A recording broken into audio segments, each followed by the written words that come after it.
have another round, it's on me. Let's have another round or three. Let's party all the time and claim victory. Toss one back, throw him back till I can't see. Eyes are swimming, knees are weak, I'm tipsy. Another shot and that makes 3 or 50. Someone film this flaming shot, call 911, slug it back, I've got the knack, this video is going viral. Let's climb up on the chairs, throw our glasses in the air, let's set these shots on fire. Let's climb up on the chairs, throw our glasses in the air, let's set these shots on fire. Go drunk, you're home, go drunk, you're home, go drunk, you're home, go drunk, you're home. Go drunk, you're home, go drunk, you're home, go drunk, you're home, go drunk, you're home. 1 Jack, 2, tequila, 3 or 4. One more shot and hear us roar. 1 Jack, 2, 3 tequila, 4. One more shot and we'll kiss the floor.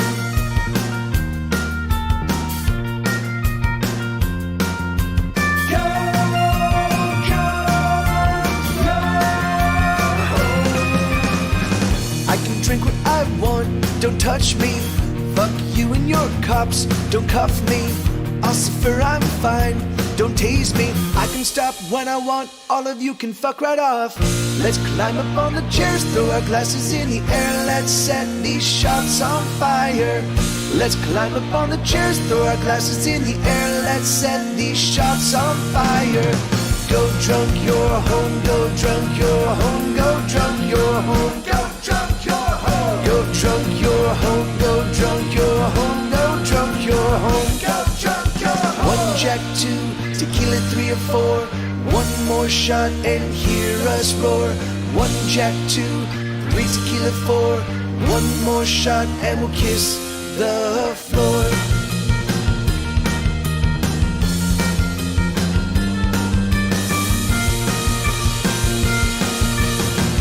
Need to leave, it's nearly 3. Should've stopped, gotta work tomorrow. Gotta be up at 6 for the HR webinar. I need to leave, it's nearly 3. But that hottie leaves me gasping. So I guess this is why God invented aspirin. Let's climb up on the chairs, throw our glasses in the air, let's set these shots on fire. Let's climb up on the chairs, throw our glasses in the air, let's set these shots on fire. Go drunk, you're home, go drunk, you're home, go drunk, you're home, go drunk, you're home. Go drunk, you're home, go drunk, you're home, go drunk, you're home, go drunk, you're home. Go drunk, you're home, go drunk, you're home, go drunk, you're home, go drunk, you're home.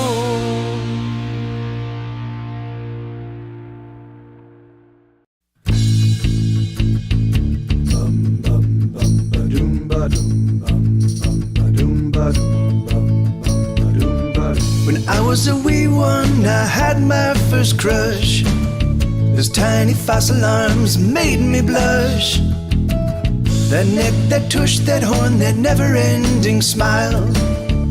That's when I knew I was a paleophile. It may be a sin, but that toothy grin drives me wild. I'm not into boys or girls, I just want dinosaurs. I want my dino-whore. Omnivore, carnivore, herbivore. I'll fuck 'em all till I'm dinosaur.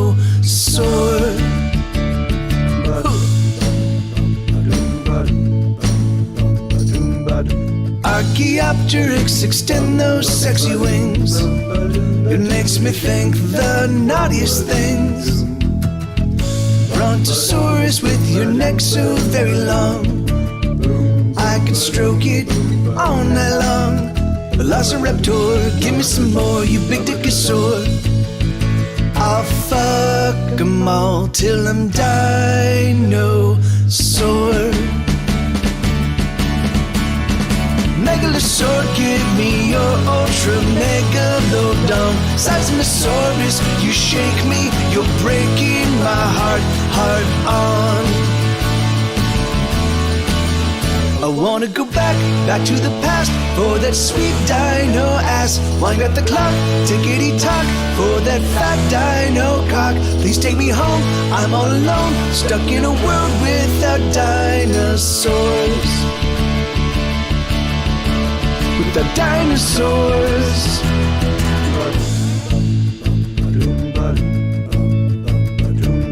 Triceratops, oh, can you top me? You make me horny to the power of 3. I have only one wish for my Mesozoic. I want a T-Rex to masturbate. When we're alone, I'll polish your bone to your squirt dino phone. I'm not into boys or girls, I just want dinosaurs. I want my dino whore. Omnivore, carnivore, herbivore. I'll fuck 'em all till I'm dinosaur.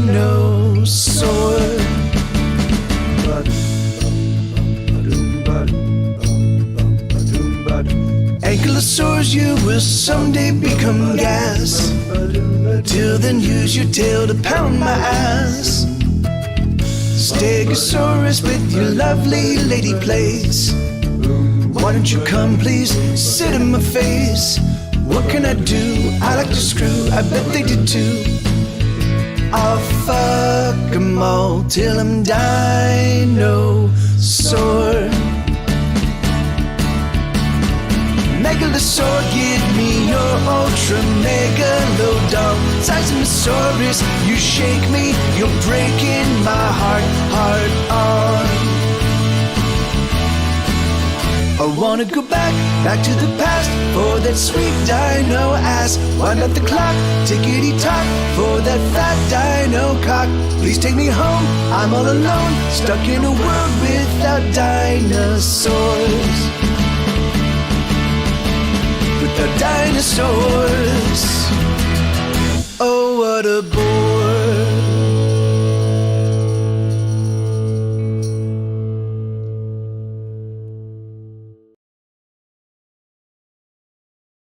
A bit scared of what? The volume. Well, yeah, she's gonna get used to that. Hey, what is okay, all right. Oh yeah, there's something that's pinned pinned what? Okay, whatever. All right, so okay. So good to see everybody. So I haven't hey big fanatic. So I haven't had a chance to take a shower. I've been recording all morning. I haven't had a chance to do much guitar practice because I've been recording. I've got all the guitars for my next collection of 10 acoustic demos, and I also have 3 of the vocals recorded for 3 of them. So I still have 7 more to go. But hey, Gray, how you doing, man? Good to see you. So yeah, my new single just dropped today on all streaming platforms. So if you've never heard "Go Drunk You're Home," you can go listen to that right now on Spotify or Apple Music or Tidal or Napster or Rhapsody or wherever, Amazon, wherever it is you find your music. I'm just gonna play a couple songs to just kind of get the ball rolling, and then I think we're gonna do a lot of rock songs tonight because I think I just want to rock out and have a good time, and also bounce around a bit and I haven't had a chance to get as much walking in today as I normally do. I try to walk 10 miles a day, so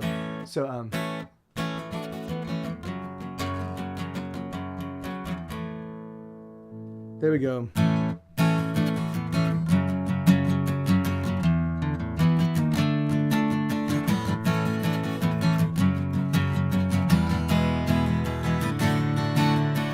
I'm going places no one else has ever been to. There's no end to the trouble I get into when I'm with you. I'm 3 steps ahead of all my sorrow, but I promise by tomorrow I'll repay you all the things that I have borrowed. I'm speeding past sunrise, racing through midnight. I try to slow it down, I come around. Never gonna lose, I'm a race car driver, the sole survivor. Pedals to the metal as I make my getaway. I'm never gonna lose. I'm a race car driver, the sole survivor. Pedals to the metal as I make my getaway.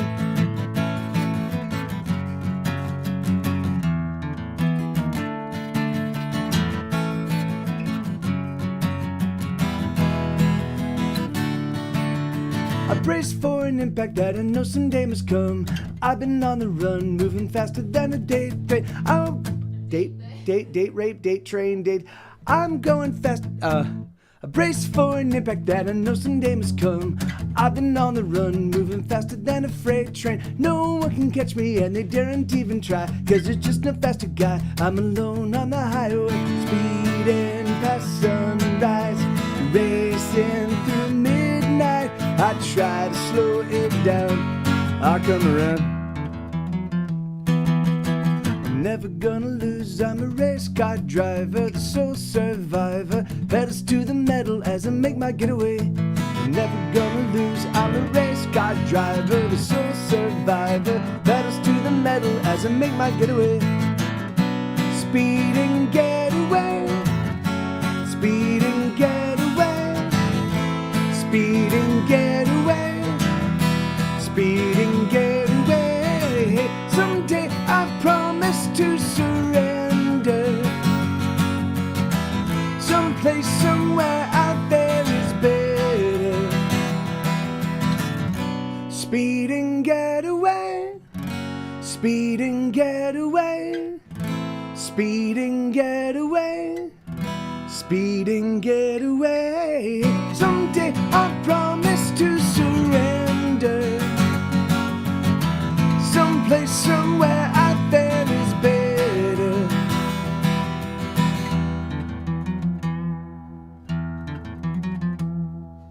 I'm never gonna lose, I'm a race car driver, the sole survivor. Pedals to the metal as I make my getaway. I'm never gonna lose, I'm a race car driver, the sole survivor. Pedals to the metal as I make my getaway. The pedals to the metal as I make my getaway. So that's a song called Race Car. And thank you, A Big Fanatic. I'm super happy with the way that the Here Be Dragons books turned out. You know, I'm happy with the way all the books turned out, because each book was sort of a level up from the book previous, you know? So each book was like, when I got the very first book, So You've Ruined Your Life, the one that has no bells and whistles, it's just like the lyrics and illustrations and the anecdotes, and that's it. They're like, there's no color anything except for the covers. And when I pulled that out of the envelope when the printer sent it to me for the proof, I was like, like it was so magical. I was like, oh my God, this is amazing. I was so excited. To get them into people's hands. And every single book subsequently, because each one was sort of the next iteration, there was some new additional element of awesome in it. I was always excited. But this one, the new Here Be Dragons books they're everything that I imagined the books, I wanted the books to be when I first sat down and came up with the concept and started trying to figure out how to make it happen. So yeah, man. So I really am happy I was really worried about whether the font, because the font is predicated on my own personal handwriting. I was really afraid that the font would be a little bit difficult to read. I tried to make sure that I still wanted it to look like my handwriting, but I also tried to make sure that all of the letters were legible, because I have a tendency to like kind of like I do this like very flowery scrawl kind of thing, you know. And so I lost some of the flowery, but I made it look more like a font. But even so, and I know A Big Fanatic. Yeah, and aren't they great, man? Like the full color illustrations. I'm so stoked. Like it hits on every level. I wanted to do doodles. On the pages. Now I didn't do much more than the ladybugs, but I just wanted to test that proof of concept. I just wanted to see if it worked. So the next one, that's awesome. See, thank you, man. That's so great. Like I mean, it's fun because for me it's like the learning process of me putting these books has happened actually in the book. So if you start with the first book and go all the way to the last book, you see how my understanding of the layout and the illustrations and all of that stuff. And yes, no, and that is absolutely correct. Capybara did give me a lot of input. Once I moved to the iPad and was working with Procreate, she was a good, because she does all of my illustration stuff. You know, she does all of the my TV live emotes and stuff like that. So she was a real significant help. But all right, let me see. No, yeah, I'm just gonna move to some straight rock and roll. Let's do some rock stuff. All right, let's do straight rock action. I don't even know what I want to play though. I don't even know what I want to play. Let's. Oh, here. This is a song I haven't done in a while.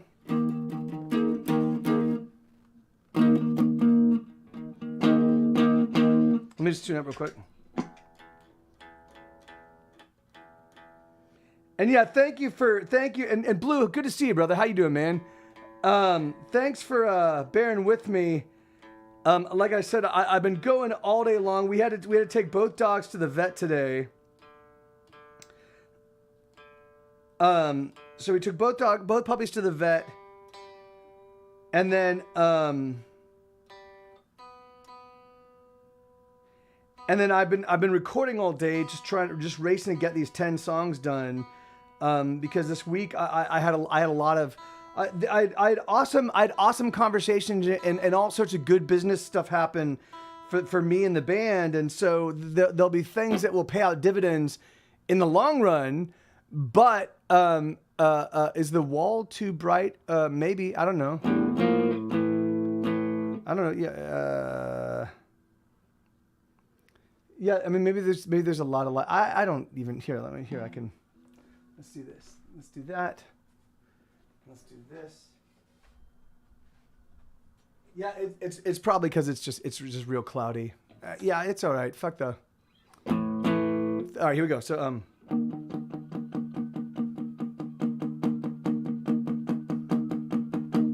they could chop off my legs and take my car away, and they could nail me to the floor and sit on me all day, but I swear it's true, I would make my way to you. They could they could take me in a box locked with 100 locks that they tossed into the deep where the bottom never stopped, but I swear it's true, I would make my way to you.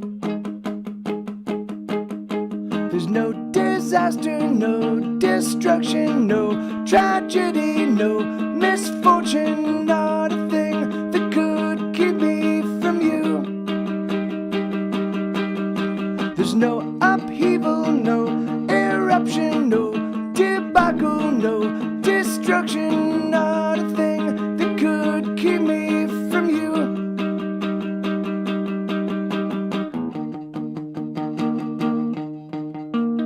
This sounds really terrible.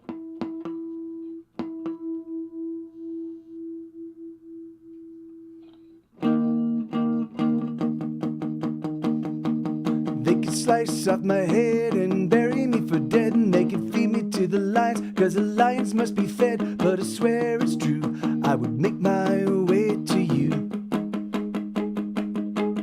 They could seal me, they could take a cannon shell and fire it through my chest, and I could die 1,000 deaths, but I would never rest, for I swear it's true, I would make my way to you. There's no catastrophe, no epidemic, there's no revolution and no polemic, and not a thing that could keep me from you. There's no injury, no bodily harm, and no prison walls, and no freaking alarms, and there's not a thing that could keep me from you. You better know that I'm gonna come around. You better know that I am gonna come around. You better know that I am gonna come around. You better know I'm gonna come. 'Cause nobody's gonna steal my baby. Nobody's gonna take my girl.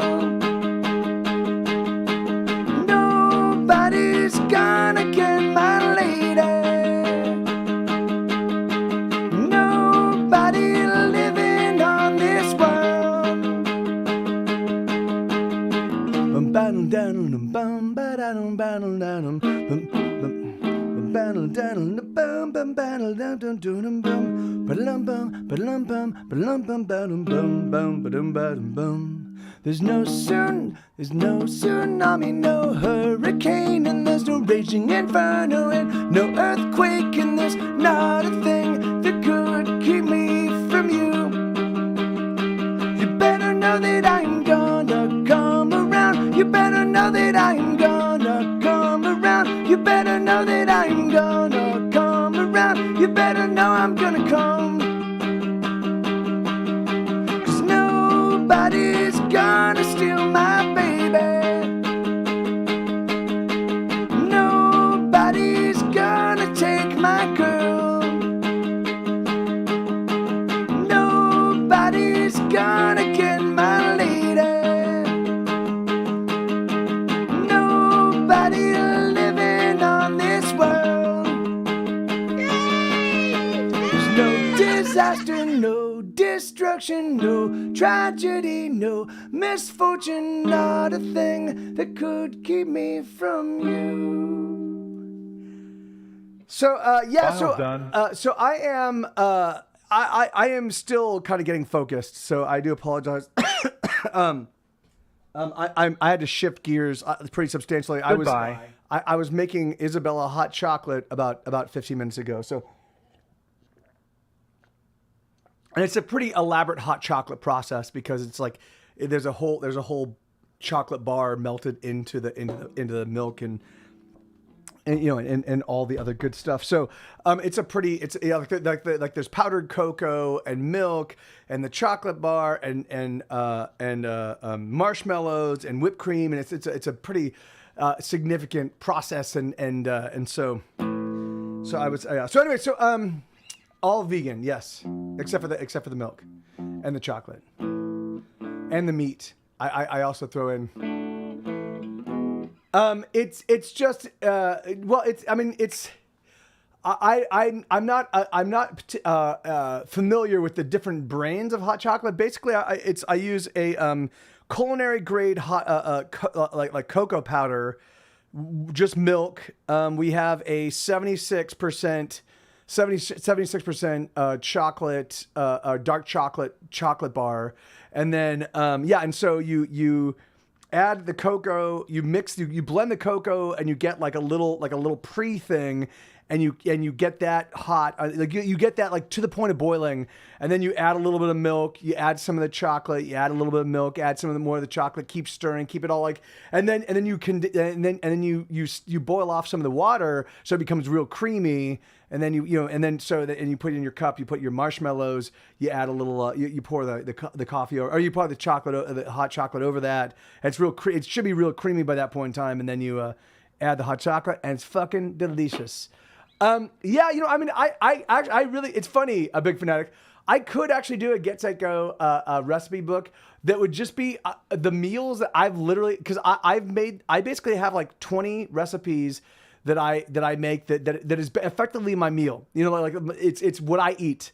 You know, and then Isabella, since she got here, she's added a few things to it, like the avocado toast, and she introduced to me a bruschetta a couple years ago, and then bruschetta has become a regular thing. But I do tacos. I do tacos the way my mom made tacos, but then I tweaked them. Like I took all of my favorite flavors and I doubled and tripled up on those, and then got rid of everything else.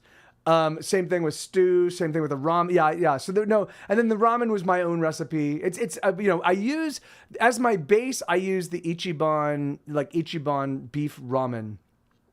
For Isabella, because she is vegetarian, we've been buying various. But it's like the ramen has like asparagus and broccoli and sriracha and for Isabella there's because she likes a little sweetness. There's some hoisin sauce in it, so it's like they're pretty elaborate. So that would be fun to do. But hey, Aldo, how you doing, man? Let me try to think of some.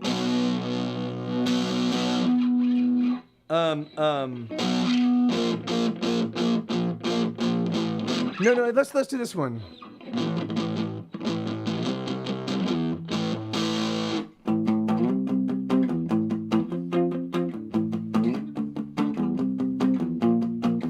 Yeah, let's do this one. I should make the what, Blue? make the recipe book. The thing is that like the Get Set Go books barely get funded. I would not want to. I could actually do. That's actually not a bad idea. Is I could actually include. I wonder if I bet you I probably could include recipes that I was eating at the time because my meals do change based on what resources I had at the time. Like me working on Fury of Your Lonely Heart, Tumors, Wicked Hands, and Loose Tongues. All of those I didn't have a stove, so everything that I ate was just things that like I had to like concoct. Like, so that's where I came up with my awesome salad and stuff like that. So I'll bet you I probably could come up with an interesting collection of meals that I ate at the time. So that's actually not a bad idea, Blue. Maybe I'll do that for the next one. I don't know. Yeah, right. Yeah, it'd be like if you want the full Mike TV in the studio making this album. Here are the recipes. Here's what I can even put what I was drinking. That's very funny. Yeah, I saw that, sweetheart. Go ahead. Have a good time. All right. What was I gonna do? There was a song I was gonna do. Oh, I was gonna do The Avalanche. This is a new one. I haven't played this one in a little while.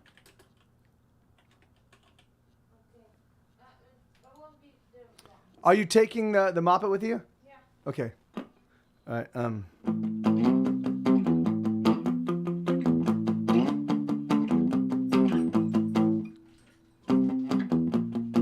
Okay. Sure.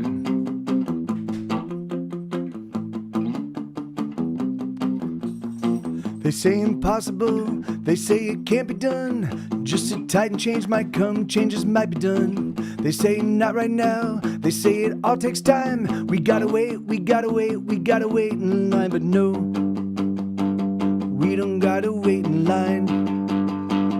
We don't gotta wait at all. We are the avalanche, we are the tidal wave, we are the lava flow. Oh, you ought to know. We are the raging fire, we are the hurricane, we are the fucking storm. And you've been warned that we're never backing down. Yes, we're never backing down. We can't be stopped, we can't be moved. We are a force of nature, oh it's true. We're pressing on, we're rolling down. We're here to stay, we won't be pushed out. We are the love, we are the bond, we are the faith. Oh, we are strong, we are the love, we are the bond, we are the faith. Oh, we are strong.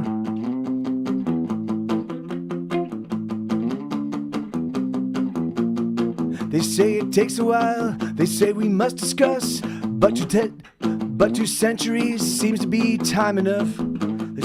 They say not right now, they say it all takes time. We gotta wait in line. But no, we don't gotta wait in line. We don't gotta wait at all. We are the avalanche, we are the tidal wave, we are the lava flow. Oh, you ought to know. We are the raging fire, we are the hurricane, we are the fucking storm. And you've been warned that we're never backing down. Yes, we're never backing down. We can't be stopped, we can't be moved. We are a force of nature, oh it's true. We're pressing on, we're rolling down. We're here to stay, we won't be pushed out. We are the love, we are the bond, we are the faith. Oh, we are strong, we are the love, we are the bond, we are the faith. Oh, we are strong. Oh, we are the love, there we go. We are the bond, we are the faith. Oh, we are strong. We are the love, we are the bond, we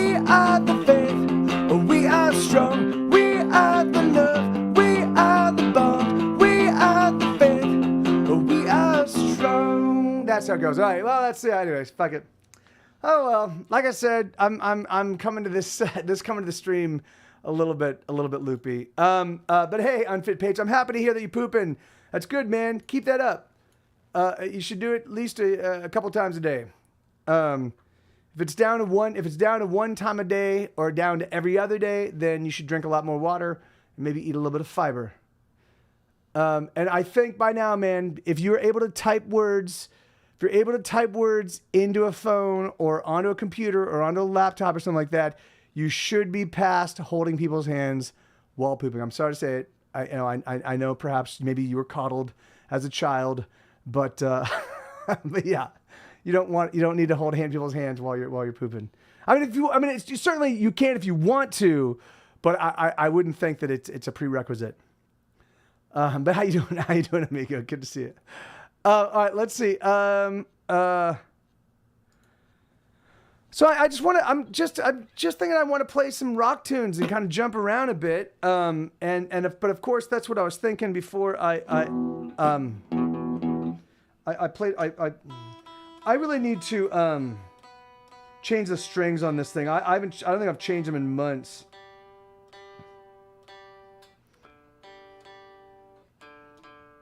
And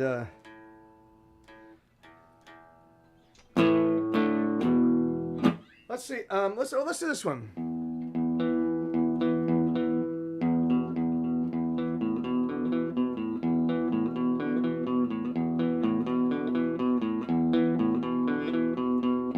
It sounds a little weird. Let me see.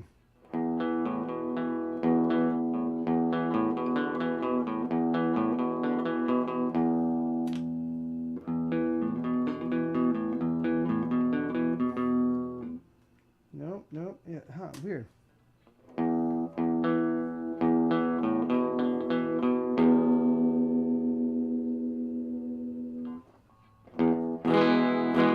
Okay, here we go. So this is a song called "The Holy Truth," spelled WHOLLY, Holy Truth. And I'm gonna play this one in a hot minute. So there's probably gonna be some mistakes, but that's what my Twitch streaming is for. It's for me fucking up songs I've written.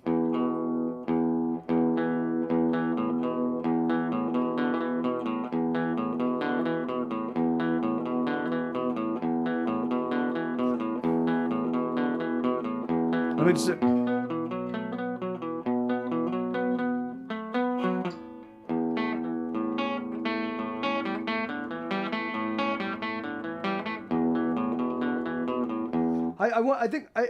I want it to sound good on this guitar,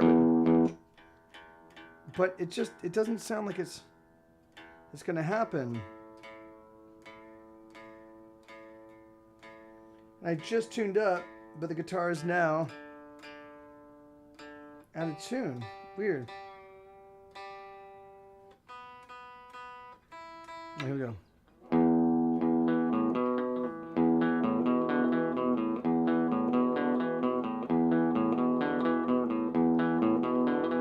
I hold a gun to my head almost every single day. I hold a gun to my head, it's the only way. Well, inside you, wait, what else can I do? The devil inside you, and the devil inside me. I'm fucking this up. Hey, Lenina, how you doing? I hold a gun to my head almost every single day. I hold a gun to my head, it's the only way. What else can I do? Yeah, you know what? Fuck it. I'm not gonna. I'm just gonna switch off this guitar. There's something about the way it sounds that's annoying the poop out of me. I've been hey Paper Cat, I've been hyper myopic because I've been recording today. I've been really drilling into like every single chord I'm playing and the way that they resonate. Like, I mean, it's funny because I'm really just recording scratch guitars, but even so, because I'm making them available to you guys, I still want them to sound sonorous, you know? And so I have been, and it's just been a whole day of me just doing it. Well, no worries. I'm going to play here.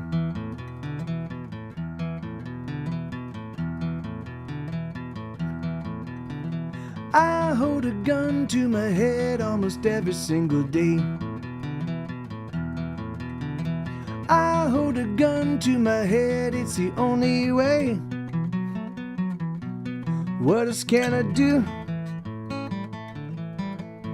The devil inside you and the devil inside me will never let us be. So what else can I do? Never, no, it's yes and no, it's holy truth. I got the devil in me, god damn it.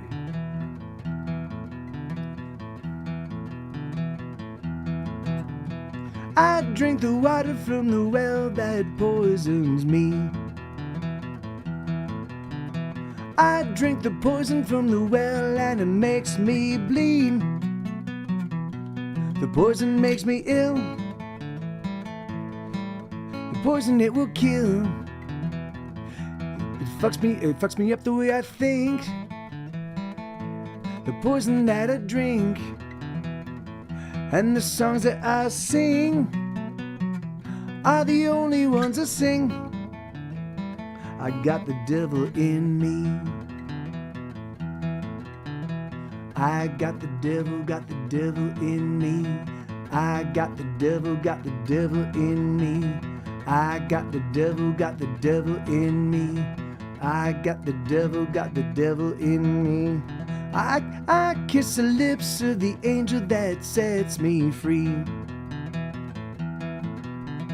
I kiss the lips of the angel, she sets me free. She wants to help me sleep. My troubled soul to keep. The angel comforts me. Her touch is all I need. But what else can I do?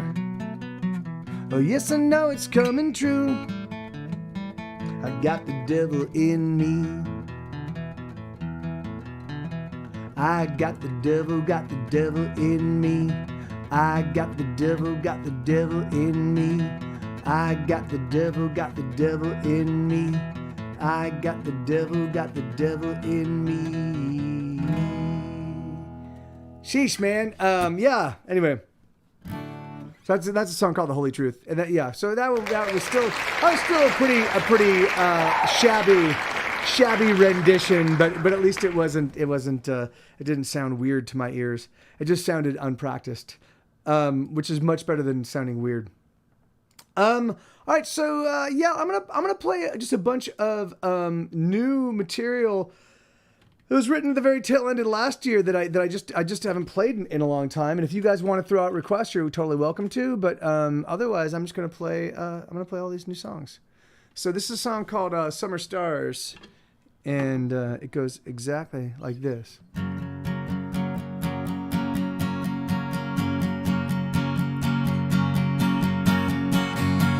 I'm gonna fetch you your own star. I'm gonna climb the highest mountain and pluck wood from the summer sky, and then we'll both say au revoir to the people who keep counting every time we have to say goodbye. They could drain the oceans dry. They could drain the oceans dry. They could drain the oceans dry. They could set pull the mountains down. They could set the sky on fire. God damn it. Let me review. Oh, here. Let me try on the request. Sorry about that. Let me review this song real quick.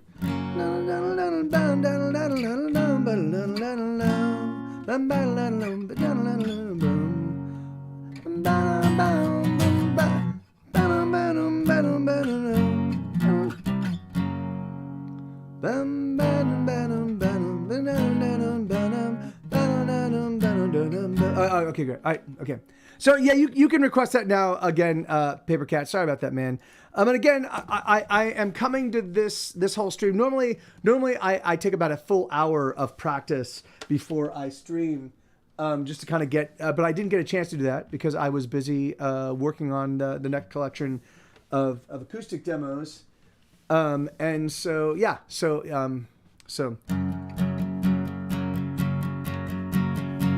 I'm gonna fetch you your own star. I'm gonna climb the highest mountain and pluck one from the summer sky, and then we'll both say au revoir to the people who keep counting every time we have to say goodbye. They could drain the oceans dry, they could pull the mountains down, they could set the sky on fire. But darling, I'll endure. Of that you can be sure. So don't you cry.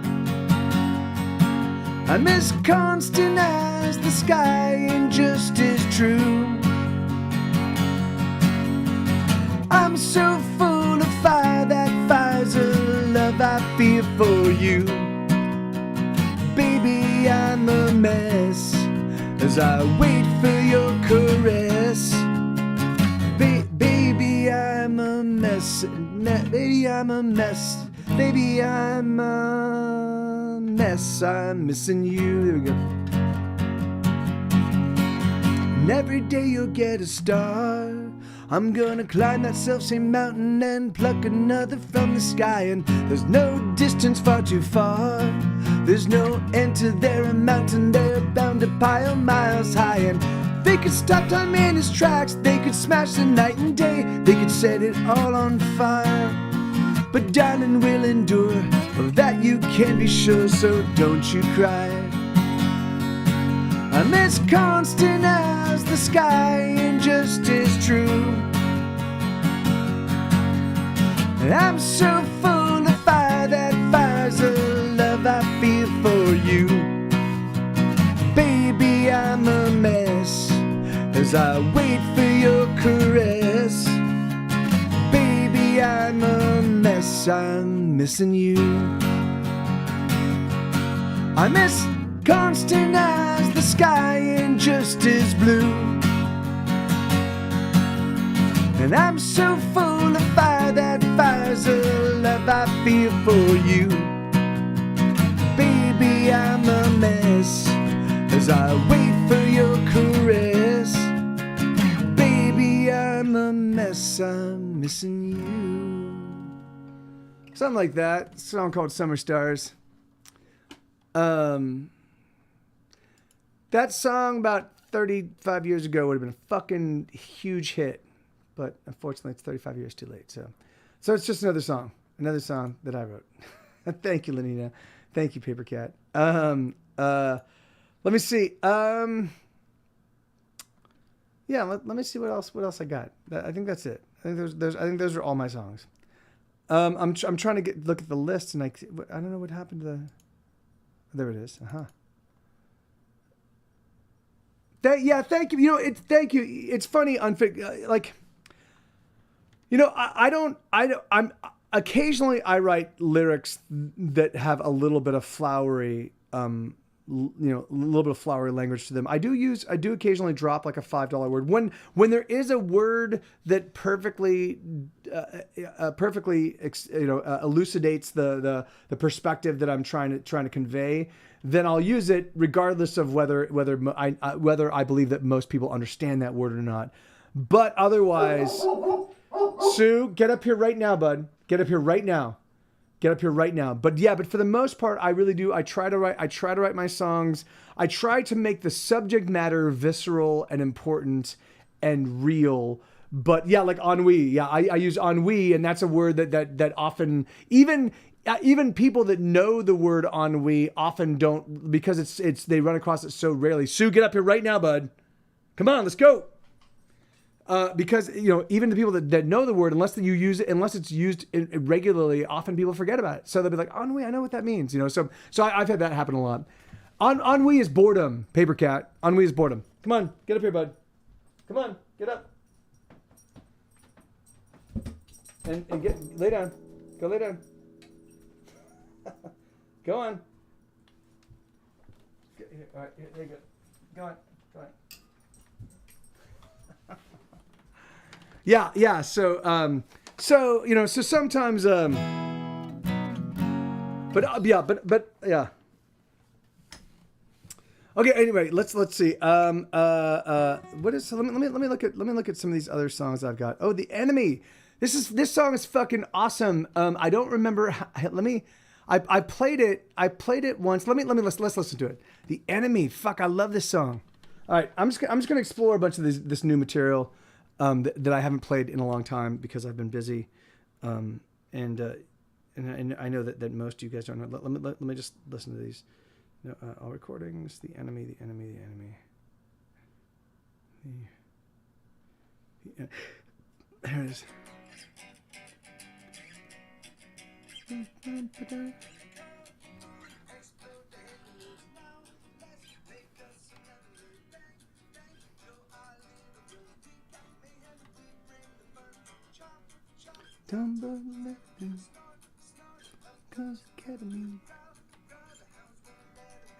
Now. Okay, all right. So let me see. Let's see if I can pull this one off. This is a song called "The Enemy." This is a.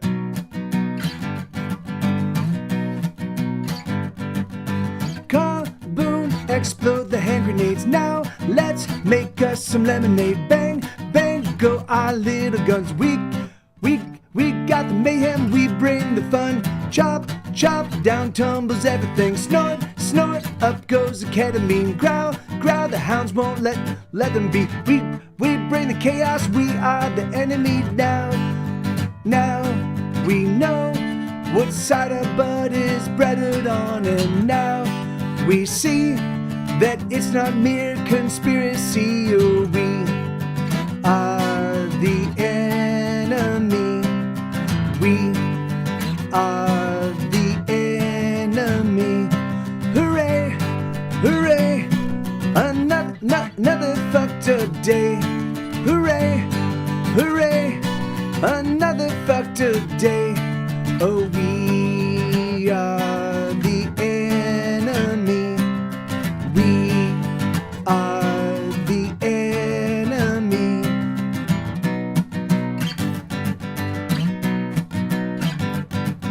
Smash, smash, crushing the skulls of foes. Crash, crash, tossing at terminals. Glug, glug, drinking down lemonade. We got the privilege, we are the enemy. Thrust, thrust, it's what we're made to do. Trust, trust, the web is made just for you. Hump, hump, we can't seem, hump, hump, we can't seem to overcome. We are the sickness, we are everyone now. We know what side our butt is breaded on, and now we see that it's not mere conspiracy. Oh, we are the enemy. We are the enemy. Hooray, hooray, another fucked up day. Hooray, hooray, another fucked up day. Oh, we are the enemy. We are the enemy. Something like that. Yeah. So ennui, a feeling of utter weariness and discontent resulting from satiety or lack of interest. Yes, being satiated. Yeah. Thank you, Lenina. Thank you very much. Yeah. So that way, that's a fun song. I wrote that one at the very tail end of my songwriting, my songwriting push last year. And I just didn't think about it. I was like, whatever, it's fine. But I listened to it the other day. I listened to it maybe a few weeks ago, and I was like, oh my God, I love this song. I love anyway. So this is a song called "Hate Myself." Right now. So.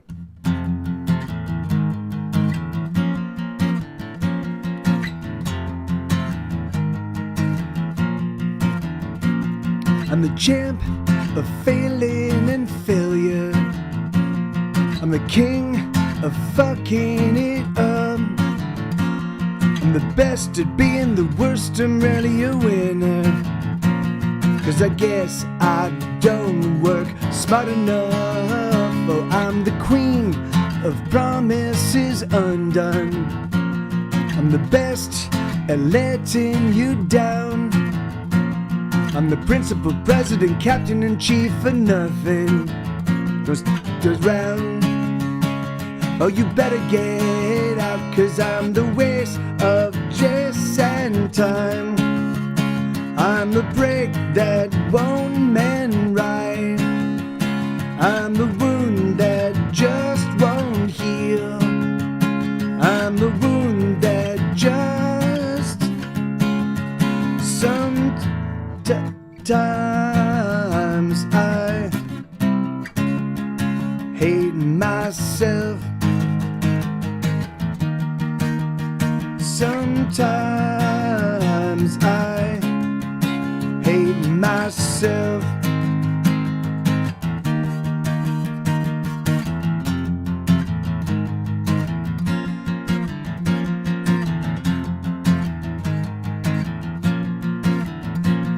All I touch turns to shit in the long run.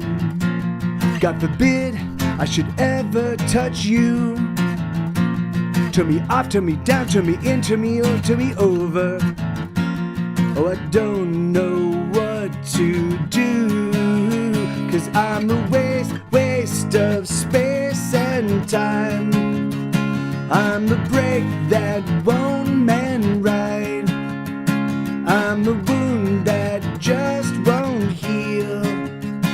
I'm the wound that just sometimes I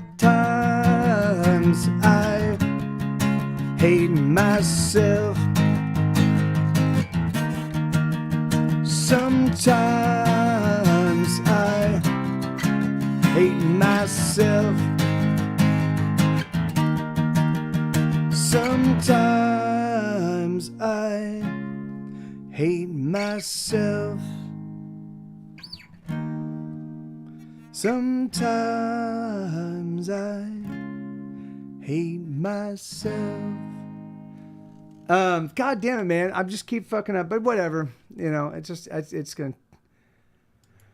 It's so crazy shifting, even though I'm still playing guitar when I'm recording, because usually what I do, when I'm recording for records, so that's what I'm doing. I'm recording what is effectively my basic track. So I'm recording acoustic guitars, left and right channel, and they are. It's just a significant undertaking in terms of because I want them to, if not, they don't need to sound perfect, but I don't want, to the untrained ear, for there to be anything noticeable in terms of the left and right channel. Like I want them to sound like they're each, like I want them to sound like nice and full and rich in your ears, and not call attention to the fact to the average listener that you're listening to two guitars simultaneously. That instead it's just one guitar experience, and then there's a vocal right down the middle. And the thing is that like, and as I've, now 15 years into me recording myself, I've just become dramatically more particular, and which is crazy. I'm a lot more particular, and I'm also willing to let a lot more stuff go. So if I don't have like an amazing tone, I'm like, fuck it. Yeah, I don't care. The thing is like, but the performance, if the performance is not spot on, then I like today I was doing it's a really hard time to be falling in love, and there's that it's like and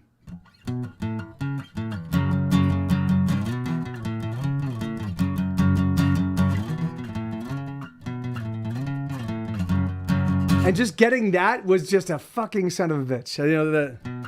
That's not hard. This is not hard. But getting this, yeah. And getting that in time double was a son of a bitch. I was like, God damn it. But I just sat there and just kept drilling it and drilling it and drilling it and drilling it and drilling it. I was like, God. So hold on, let me, I'm missing. So Anyway, so okay, so let's see. So I'm just gonna play. I'm gonna keep playing. These are all songs that I've written over the past year. So none of them are on records. If you have any requests, you can throw them out there. If you have any requests, you can throw them out. I'll play them. But otherwise, I'm just gonna keep playing these songs that kind of strike my fancy. So okay. So this is a song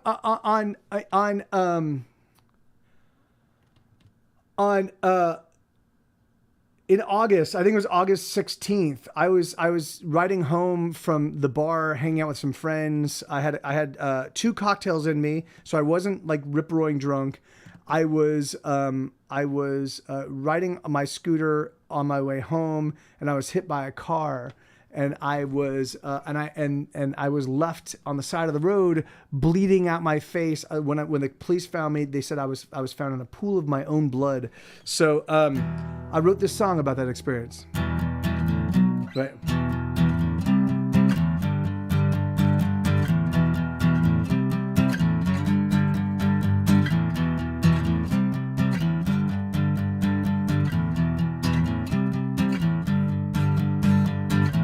I spent 10 minutes dead on the side of the road. The blood poured round my head, but I didn't know my brain was taking time off.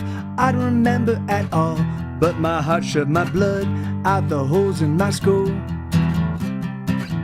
Out the holes in my skull. Oh, oh, oh, oh, oh, out the holes in my skull. Oh, oh, oh, oh, oh, out the holes in my skull. Oh, oh, oh, oh, oh. I spent 10 minutes dead on the side of the road. I simply turned myself off, had no truck with the soul. One moment I was here, and the next moment no. But my heart pushed my blood out the holes in my skull.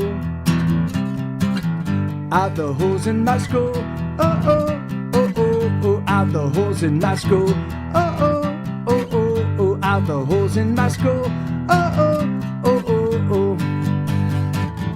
I don't know, without a doubt, that when I'm done and when I'm through, I simply turn off, I simply turn off, I simply turn off, I do. I simply turn off, I simply turn off, I simply turn off, I do.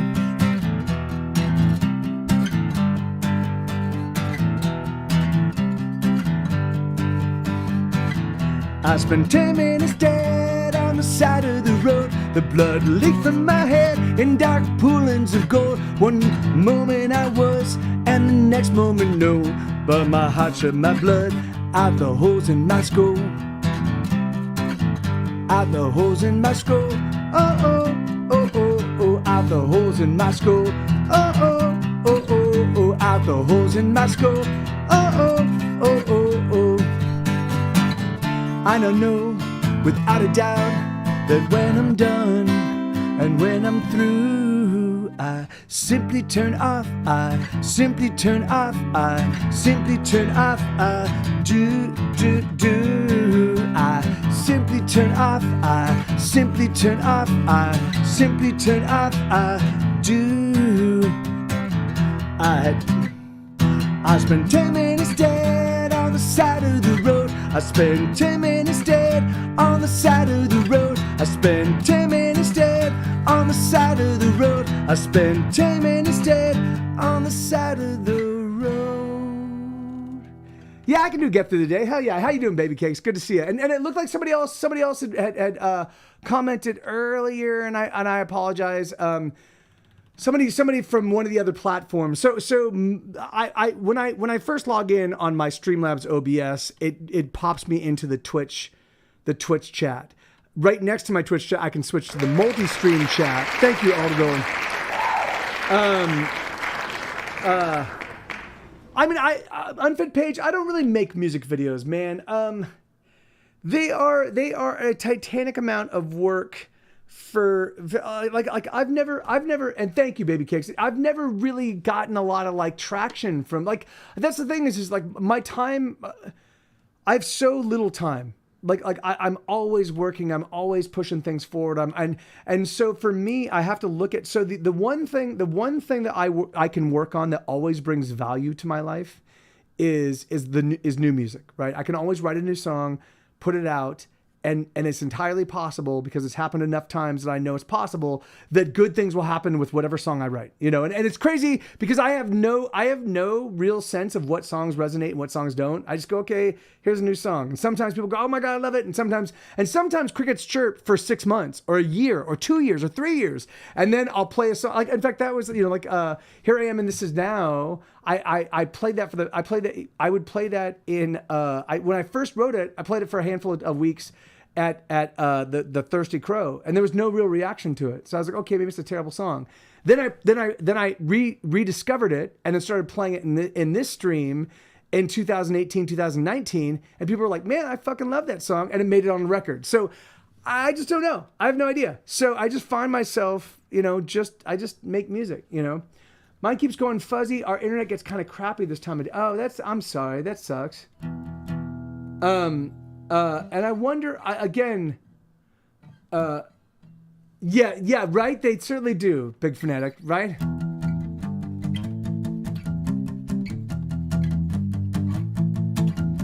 Smoking my cigarette out on the patio. The day is breaking. I've been taking the drugs, make my heart pound. I need another cigarette, poking through the ashtray, hoping to find another way to get through the day. Another way to get through the day. Another way to get through the day. Another way to get through the day. Whoop, drinking all the dregs of drinking up the dregs of all the beer bottles of last night's party, 'cause I don't wanna go down to the hookup for another hookup. I got another hookup. I just need to cook up a way to get through the day. Another way to get through the day. Another way to get through the day. Another way to get through the day.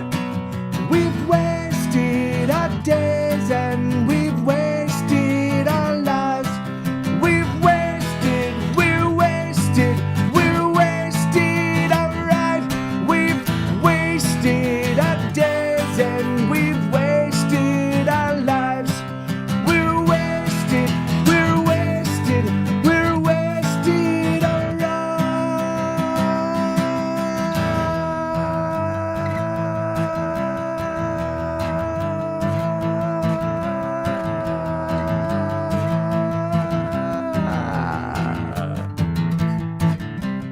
Got a girl naked, but I couldn't get it up, so we smoked some black and we laughed it up. She said, hey honey, you're a real rock star. I said, nah baby, you go too far. It's just a way to get through the day.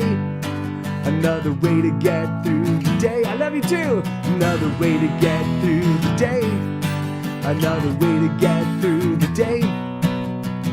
Woke up in the afternoon, head still pounding. I don't know what to do, and the pressure's mounting. I could have been a lover, I could have been a fighter, I should have been a doctor, so I could have been prescribed a way to get through the day. Another way to get through the day. Another way to get through the day. Another way to get through the day. We've wasted our days and we've wasted our lives. We're wasted, alright. We've wasted our days and we've wasted our lives. We're wasted,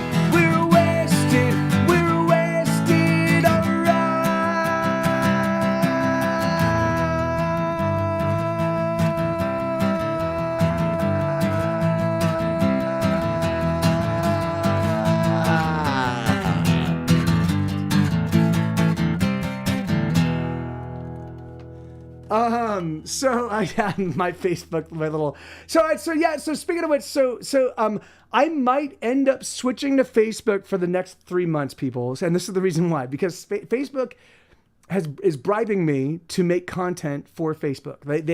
They are offering me $500 and up to $1,500 a month if I can record I think if I do like 20 or 30 hours a week, then I get up to the $1,500 a month.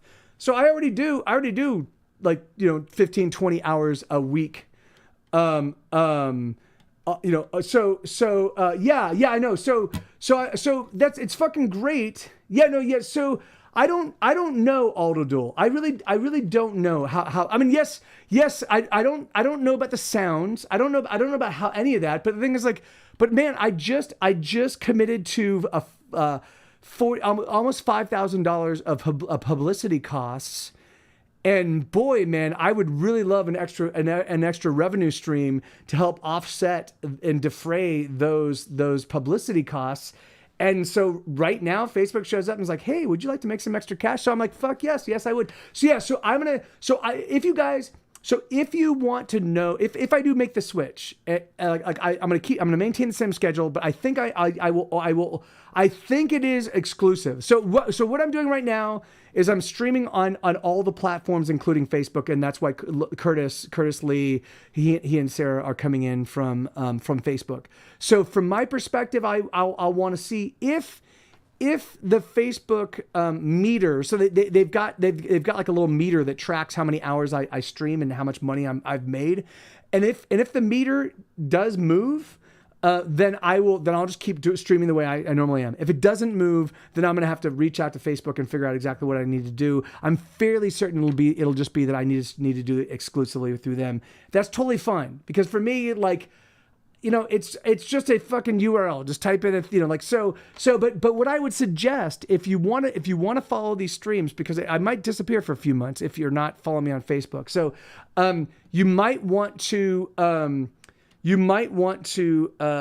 just hop into my Discord. And I know, man. Well, the thing is that I'm a fucking broke ass musician, and the thing is that like, my life was on a totally even. I'd figured out a way to get the money coming in to match the money going out, and it was awesome. And I'd finally hit that, and for about a year, I was doing pretty darn well. And particularly whenever I'd release a new song book, I would actually have a little bit more extra money in the bank that I was able to put aside. And I'm like, oh, this is awesome. But then I moved Isabella in, and it turns out that feeding two people is a little bit more expensive than feeding just one person, and all of the power usage and water usage and all the other stuff, it's like it just ends up being more expensive. And so and then I because I didn't want to get hit anyway, so blah blah blah, long story short, so I'm trying to yeah, I know, right? Yeah, that's exactly right. And the thing is that like, and so we'll see. I mean, if it really was only $500, then I'd probably just keep doing Twitch, because I make less than that, but not much less than that each month on Twitch. So, but if I can make $1,500, if I can make an extra $1,000 a month just by streaming on Facebook, then I'll do that. So I will definitely. So hop in my Discord here. Can somebody type in exclamation point? Can one of my mods type in exclamation point Discord and so if you're not in my Discord, just hop in that. That's where I'll be doing all my postings and letting people know what I'm up to and what I'm doing. But and then the Facebook is thank you, Lenina. So hop in that Discord. The Facebook account is just Get Set Go. It just I think it's Get Set Go Band or something like that. I don't know. I think it is Get Set Go Band, or it's Get Set Go Music or something like that. Yeah, right. Yeah, amen. There you go. A big fanatic. I would. Hey, Retro Roadshow. Good to see you, man. Yeah, I mean, and I get it. The thing is that like. But I just don't care. If they're going to throw money at me and for doing what I already do, I'm like, oh, okay, I can actually get paid a decent wage for doing what I already do. Fuck yeah, I'll do it. So, speaking of which, I am doing a show this coming Thursday. It's going to be a special. It's going to be at a new live streaming place called ursalive.com. So you can find it. It's ursalive.com / hey, there you go, Gray. Awesome, man. ursalive.com / get-set-go. If you go there, you can actually track the show. But it's going to be a special event show. It's mostly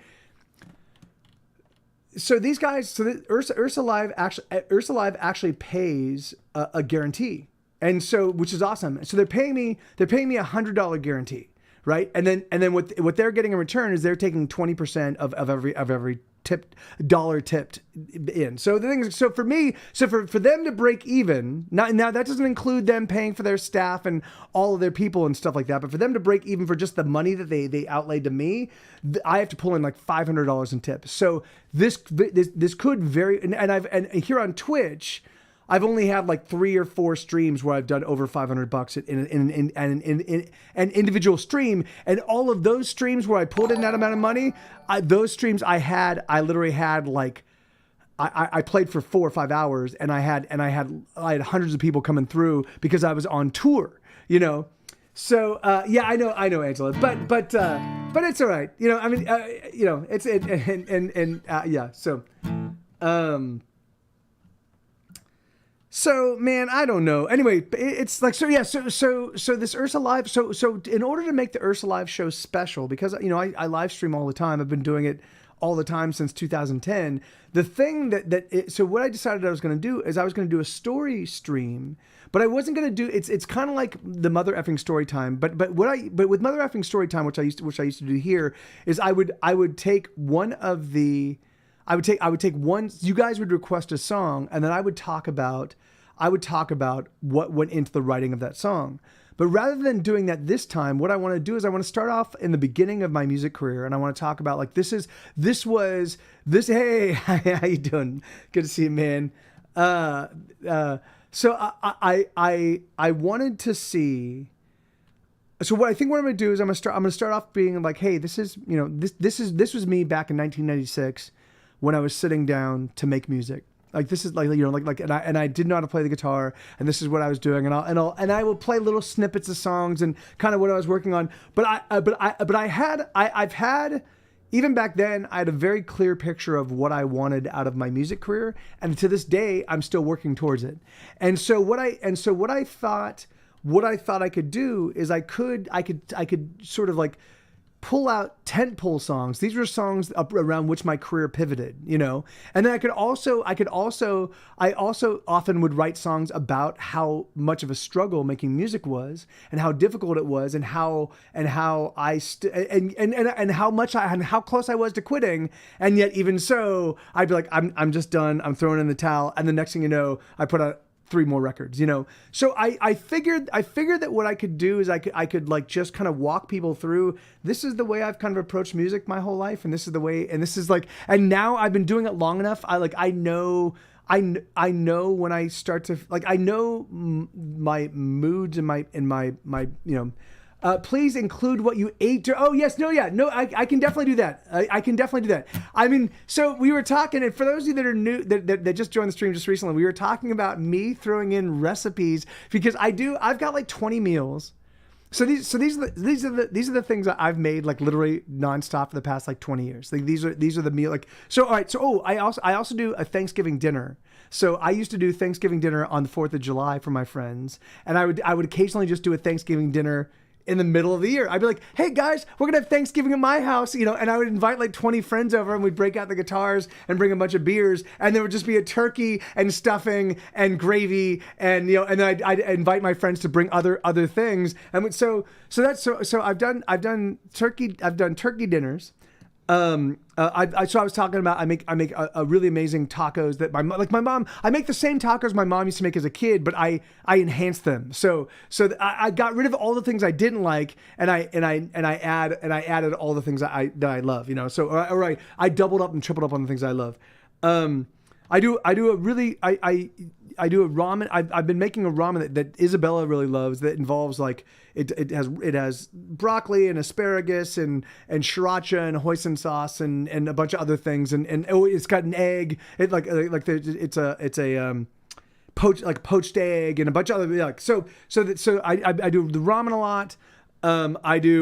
So we do avocado toast. And I've got permutations on, and Isabella actually came up with what now I consider the perfect avocado toast recipe, and so we've been eating that. I do a really amazing stew, and it's a real simple stew. It's stew meat, or you can just use like chuck, like not ground chuck, but like you can get like a chuck roast, but yeah, it's use stew meat and yellow onions and potatoes and carrots, and then like Lowry seasoned salt, Lowry seasoned pepper, a little bit of soy sauce, and some cornstarch to thicken it up. And it's just all in the way that you make, I changed my mom's recipe. So when I'm cooking I buy 2 huge onions. Now I make for just me and maybe a friend. So I have a big stew pot. Anyway, so I've got all these, like, I've perfected a bunch of meals that I do for myself, that I've just eaten, that I've survived on. I use flavor blasted goldfish. I make a chili. I make a chili and rice with flavor blasted goldfish. So what you do is and you can use canned chili, or you can make your own chili. And I do have a chili recipe that I make it. I do use beans, which I know here in Texas is blasphemy. But the thing is that for me, the beans are more filling, and I actually get more chili out of it, So so I've got a ton of meals these are the meals that I've like literally subsisted on for the past 20 years. So I was thinking we were talking about me including those in the songbooks from here on out. So I think I will. I think I'll include at least like 1 or 2 of my recipes. So yeah, and including the ones that use I will do anyway. Well, yeah, I don't want to get too, but yeah. So amen. Right? They're awesome, and you can do so much with them. I do a 3-bean salad, and I just use canned beans, like canned green beans, canned garbanzo beans, canned kidney beans, and then what I do is I have a couple different dressings that I combine, and then I add so I taste them. And then based on that, whatever the combination is, then I will either add vinegar, or I'll add sriracha, or I'll add I will taste it and be like, it's a little too something. Let me add this to and so I'll get it to the perfect balance of whatever, So, yeah, man. Anyway, it's fun. So I was thinking I could do. So we were talking. That'd be fun to do that. All right, let me see. What is It's Easy? I've got a song called It's Easy. Oh yeah, no, I know this one. Okay.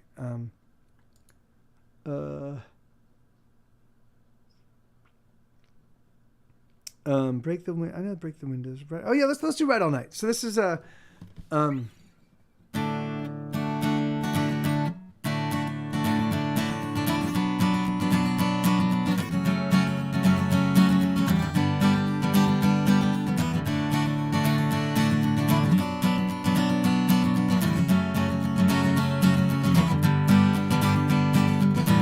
She's been sleeping not at all. She's been feeling 2 feet tall. She's been wondering if she has what it takes to survive.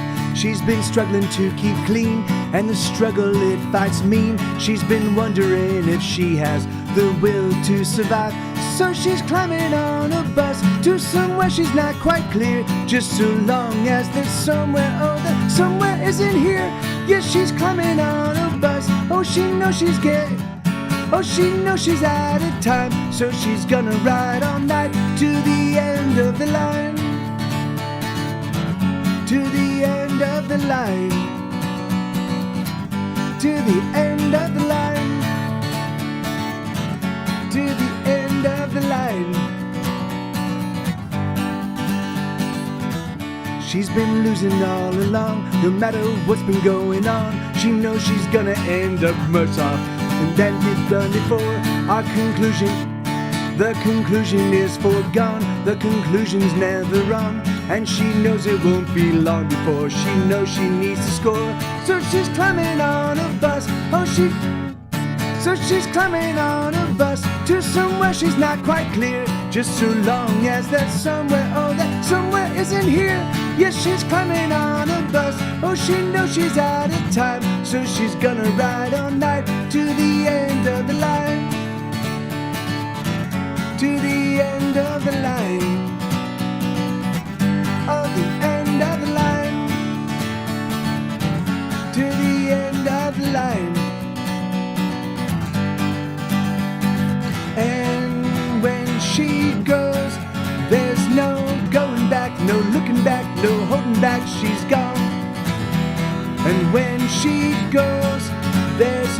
turning back, no walking back, no nothing back, she's gone.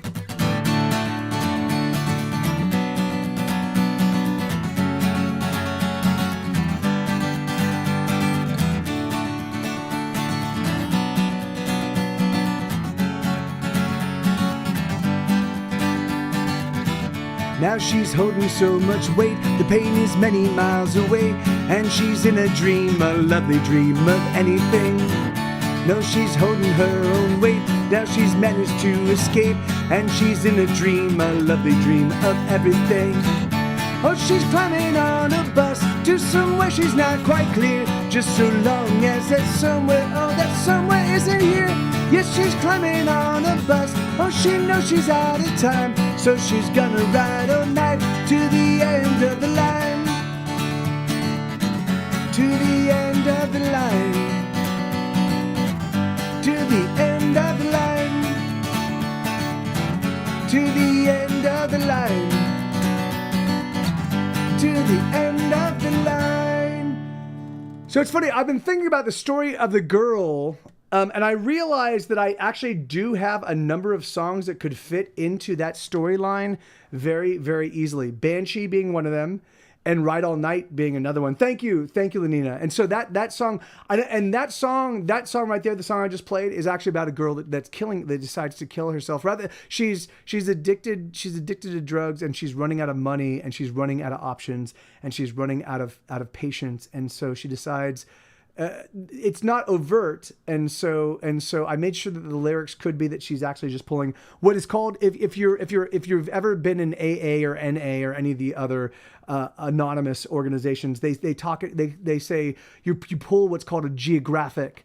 And so what you do is you go, oh shit, I'm a drug addict here, and all of my friends are enabling my drug addiction, and I've got too many cons I can play to keep myself high and keep myself fucked up. So I'm gonna move to a different town, and then I won't have those things, and I won't have those people, and then I should be totally fine. I should be able to clean up. And of course, it never happens. That's just lunacy. Like, it's like you can go anywhere, and wherever you go, if you want to remain fucked up, you can find a way to get fucked up. And so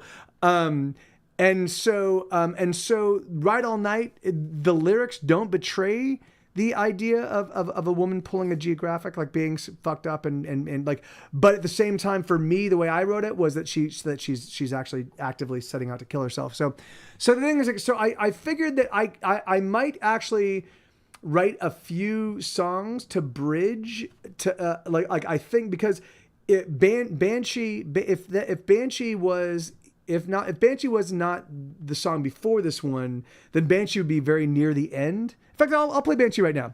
So, but the thing is like, so, or actually, fuck it. I'm gonna play the whole story of the girl thing. Would you guys mind?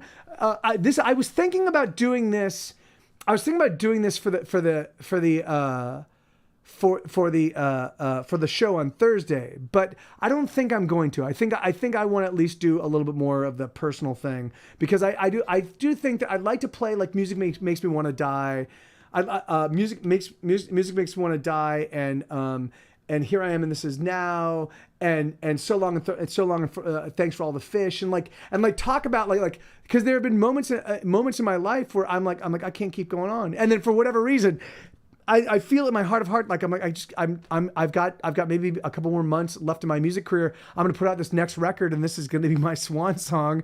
And then I put out the record, and I'm like, okay, now it's time to write new stuff and start working on the next project. But it's crazy. And now I've done it enough times to know that I'm like, okay, this is just the way your brain works. You are despondent, and you feel like there's just no future for you in music, and you're going to walk away, and then you put out the album. And then, people go, I really like this record. And then you go, oh, well, that's nice. Well, then let's keep doing it. What the fuck, man? It's exhausting.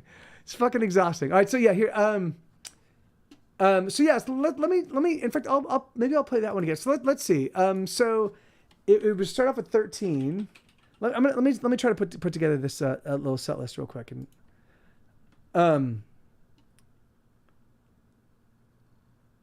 Awesome. Thank you, Alderdool. Yeah, I think it should be fun. I mean, my intention is to make it feel like a movie. to actually tell a full story and kind of give everybody like a narrative of kind of like this is because it's funny. I don't really spend a lot of time. I don't spend a lot of time looking back. And I don't spend a lot of time like looking at but my life has been pretty awesome. Like I've had great adventures, and I've been surrounded by really, really cool people that do really, really cool things. And it's just been fun, and it's been awesome, and it's chock full of story. And so, but the music portion of it is just absurd, And so I thought it'd be fun to write about. It'd be fun to write about the music portion, and I was figuring that there would be. I was figuring it would be fun to kind of like write, like tell some of these stories that are kind of that are seminal parts of my music story, of my story in music, but then also play the songs that were written at the time that these adventures were happening, and so to provide a little bit of perspective. So let me see. So let's create a set list. Let's go here, songs, set list, and then let's add. We're gonna do a 13,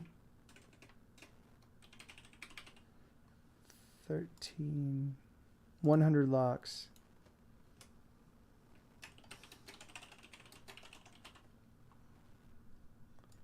$21.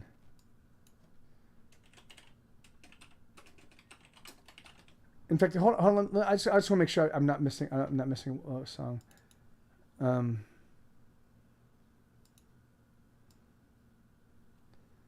Okay. There you go. 21. She goes round.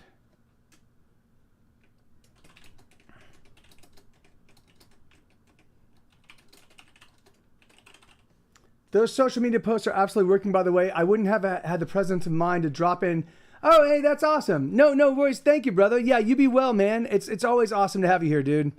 And yeah, man, that's great. That's good to know. I'll let Isabella know. She'll be very happy.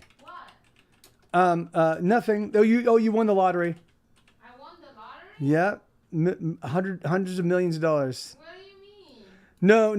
Retro Roadshow complimented you on your social media posts. Which post?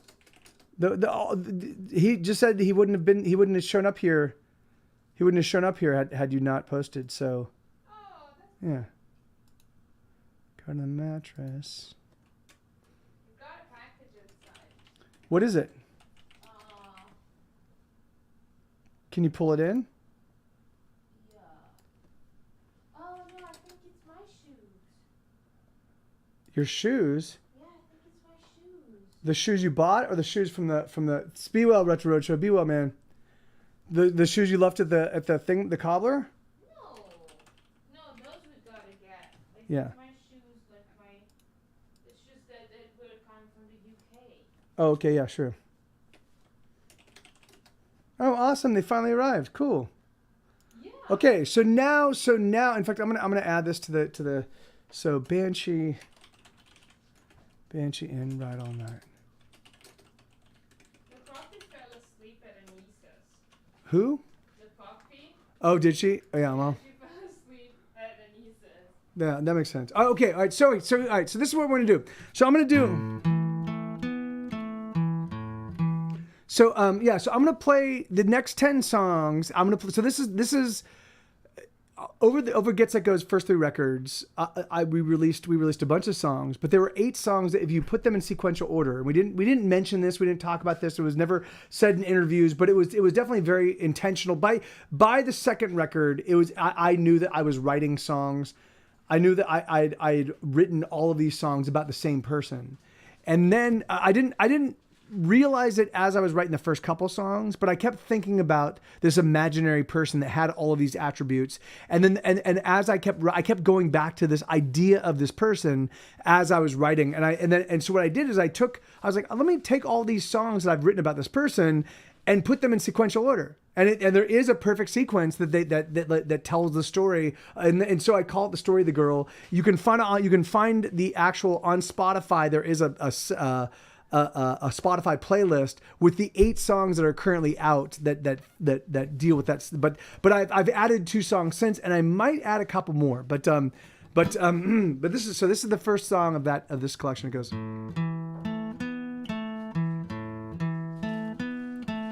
Hush, she said to the boy. Let me do this. Check.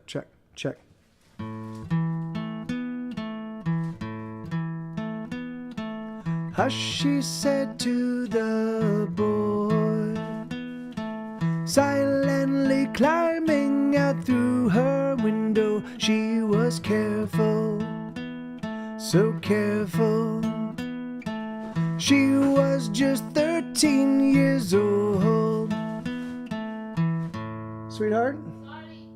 Yeah, it is a lot of noise. Sorry, just dropped the ball. No worries.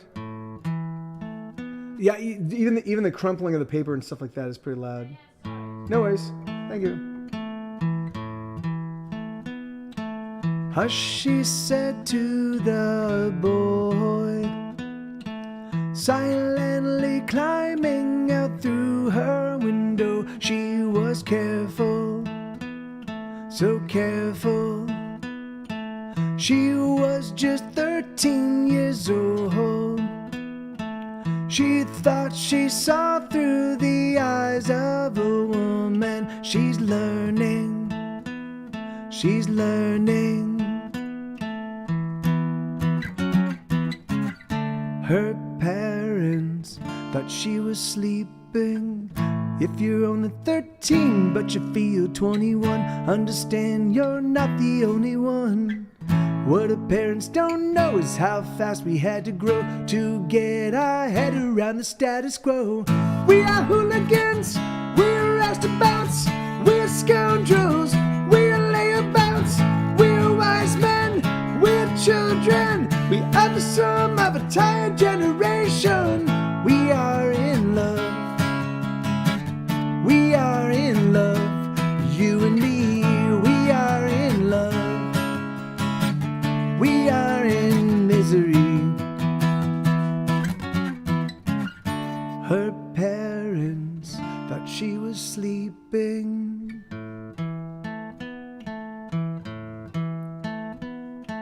She was just 13 years old.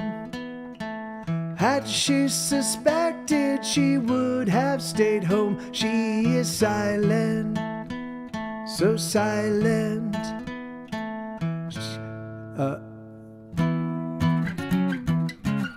Her parents wanted so much better for her. If you're only 13 but you feel 21, understand you're not the only one. What our parents don't know is how fast we had to grow to get our head around the status quo.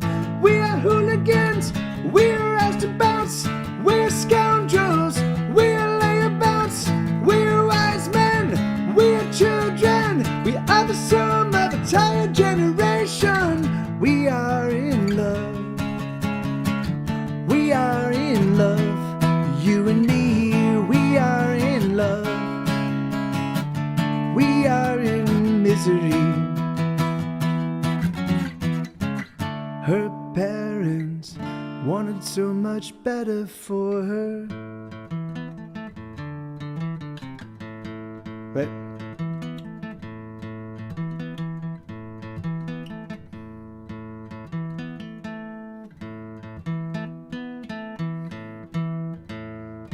I remember.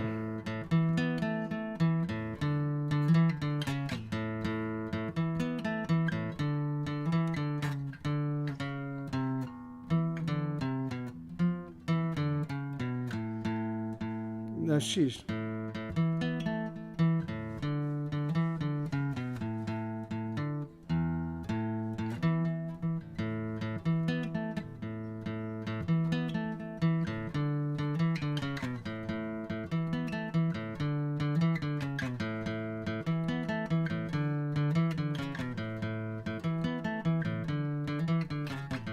We are hooligans, we are roustabouts, we are scoundrels, we are layabouts. abouts. We are wise men, we are children. We are the sum of a tired generation. We are in love. We are in love. You and me, we are in love. We are in misery. We are hooligans, we're roustabouts, we're scoundrels, we're layabouts, we're wise men, we're children, we are the sum of a tired generation.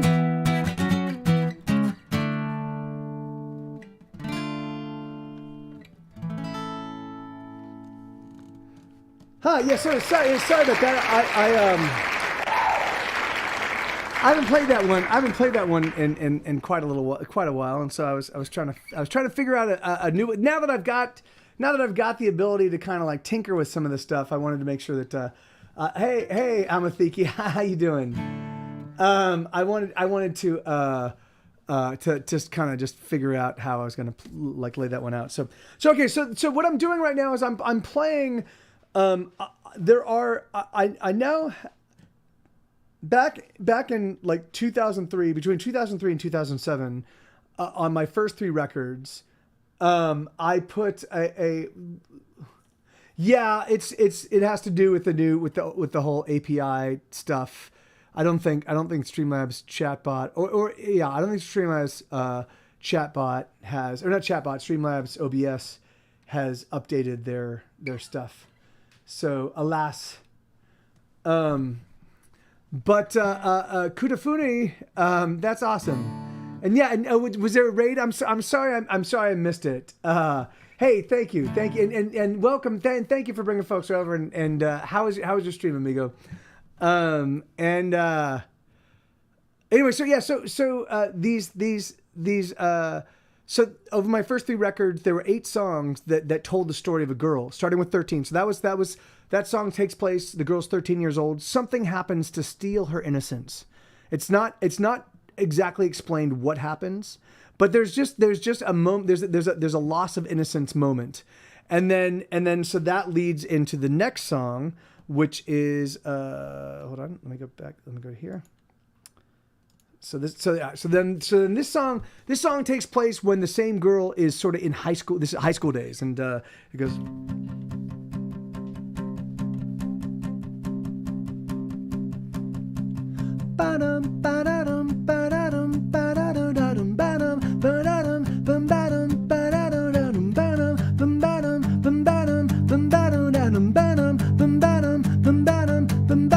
She guards herself beneath her clothes, a secret wound that no one knows. She likes the way she hurts herself. It makes her feel like nothing else.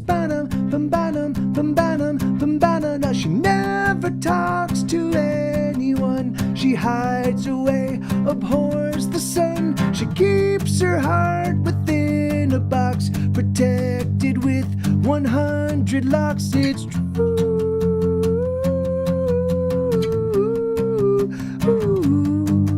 It's true.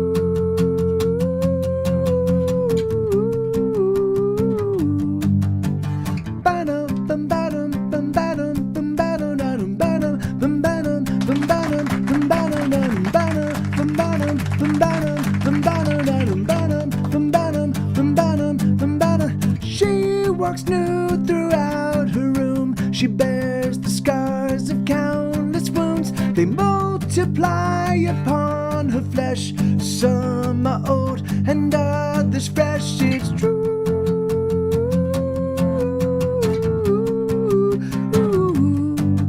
It's true.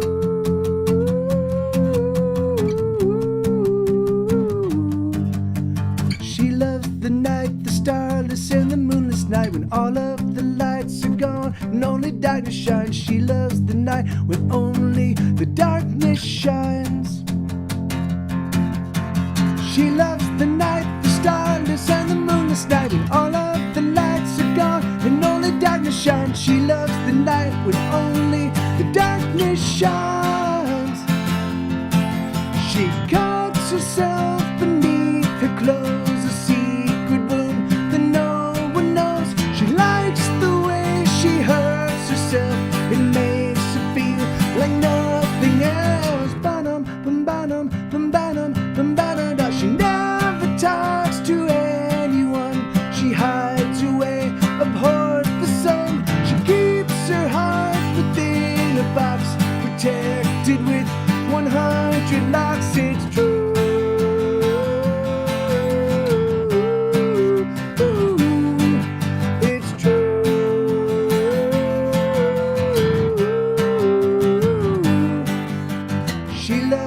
night, the starless and the moonless night, when all of the lights are gone and only darkness shines. She loves the night, the starless and the moonless night, when all of the lights are gone and only darkness shines.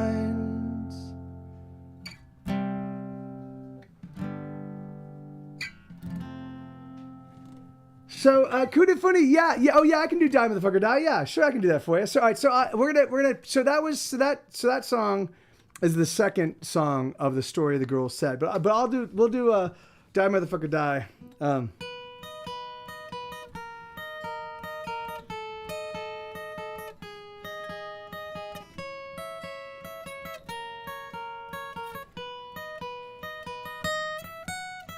Die, motherfucker, die. I wanna see you cry, and then I'll watch you die. I wanna hurt you, torture, then desert you. Take a hot poker and stick it where the sun don't shine, and then watch you die. 'Cause I'm having a bad day, so get out of my way, or you will pay, and you'll pay with your life. I'm having a bad day, so what else can I say? I just wanna kill or be killed just the same, 'cause my day sucks ass.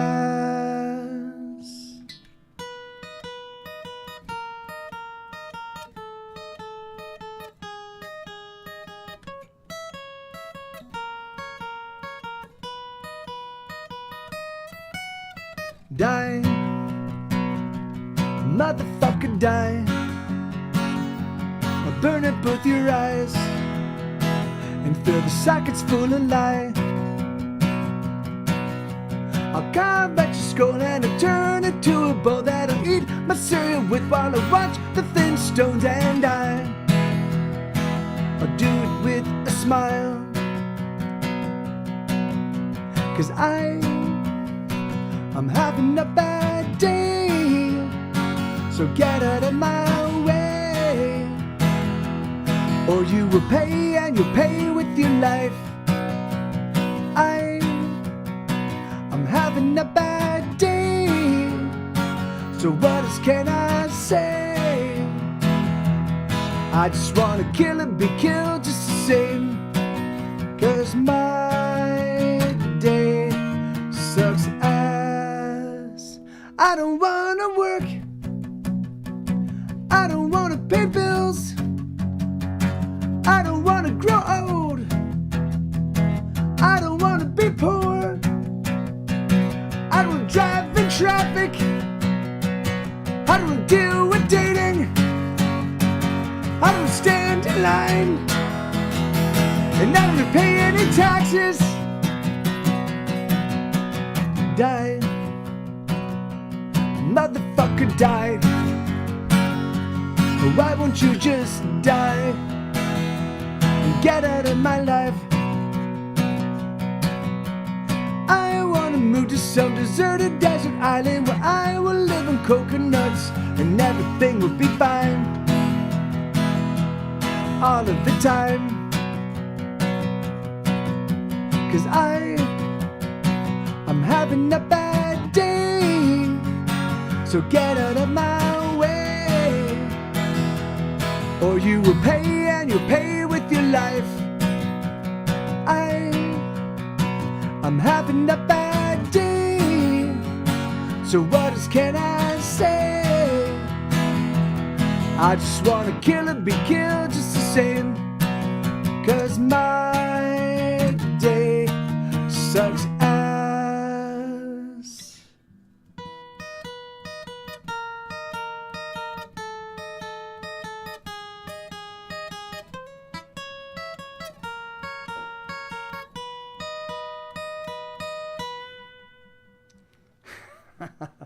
There you go. Yeah, that's awesome, man. Hey, that's great, Finland, man. That's so funny. I was just reading about your country because I was reading about the Finnish Russian issues that happened about a century ago, maybe a little bit less or near a century ago.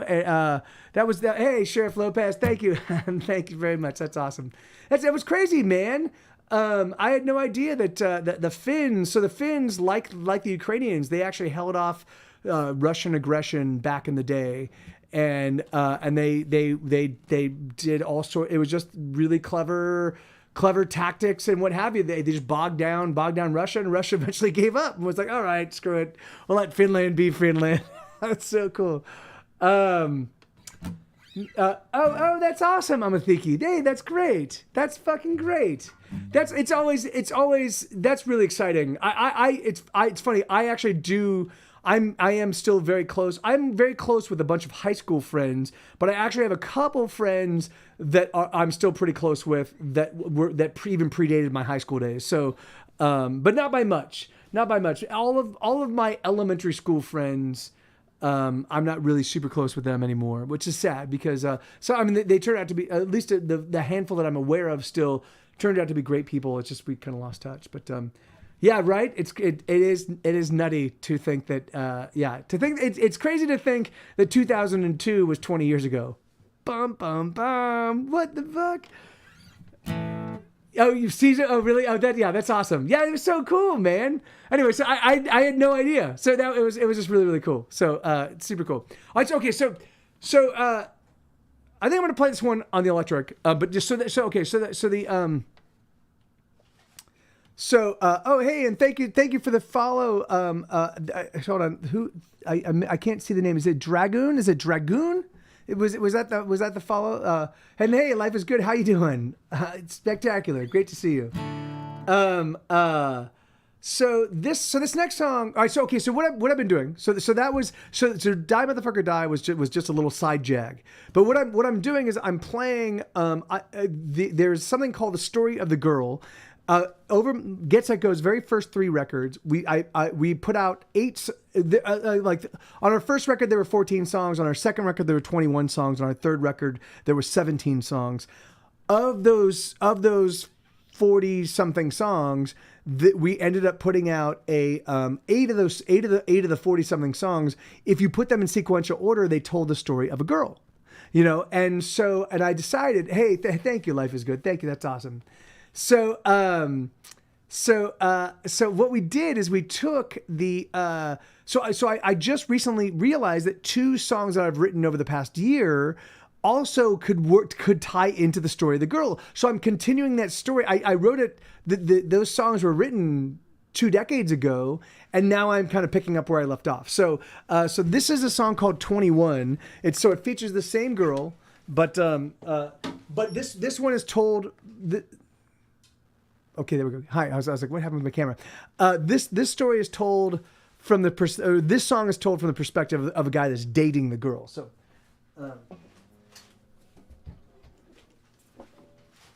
let me. I've been 21. I've been 21 since I was 15, she said with a smile as she was kissing me. I said, no, really, how old can you be? She said, never mind, honey, leave it all up to me. I said, oh my God, she's hard to resist, you never kiss lips like these. And where did you learn to swing the way that she swings? It's the way she moves that makes me weak in the knees. And there's something strange the way that she looks at me, and I die. Oh, I die inside. Yeah, I die. Oh, I die inside.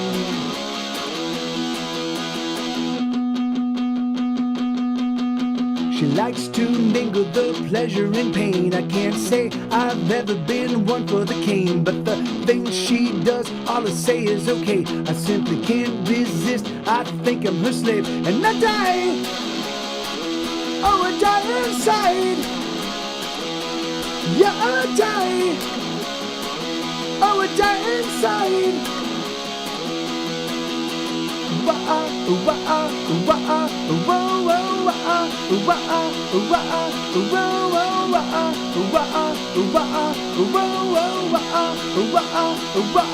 And I die. Oh, I die inside. Yeah, I die.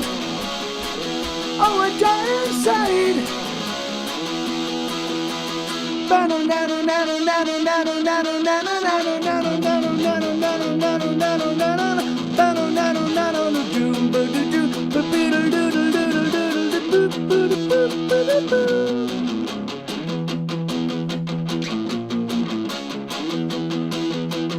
up all night till she gets back at dawn. I say, hey baby, why gone so long? She says, oh my God, not that same old song. But when she undresses, she's missing her thong. And I die.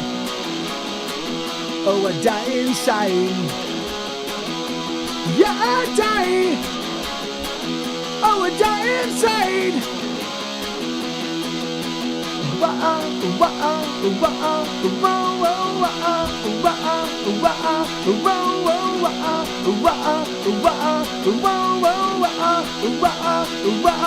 And I die. Oh, I die inside. Yeah, I die. Oh, I die inside. Oh, I die inside. There's more of an ending, but I can.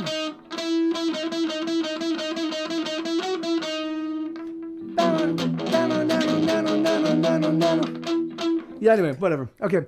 So, I'm still trying to figure out a way to pull off that little instrumental section in a way that feels good. But Do you have enough water? I do.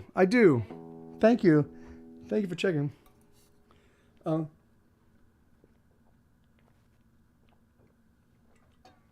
Okay, so that's a song called 21. So that song sort of takes place before the girl that is the story of the girl before she's actually 21 years old, right? So, hey, wait, somebody just hold on. Somebody just donated. Let me. Hey, Kudafuni, thank you, man. That's very kind, and thank you. That's awesome.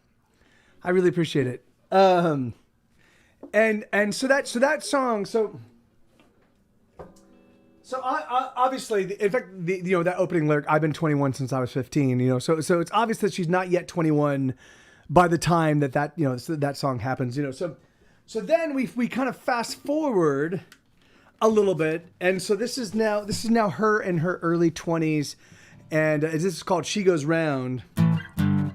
And it goes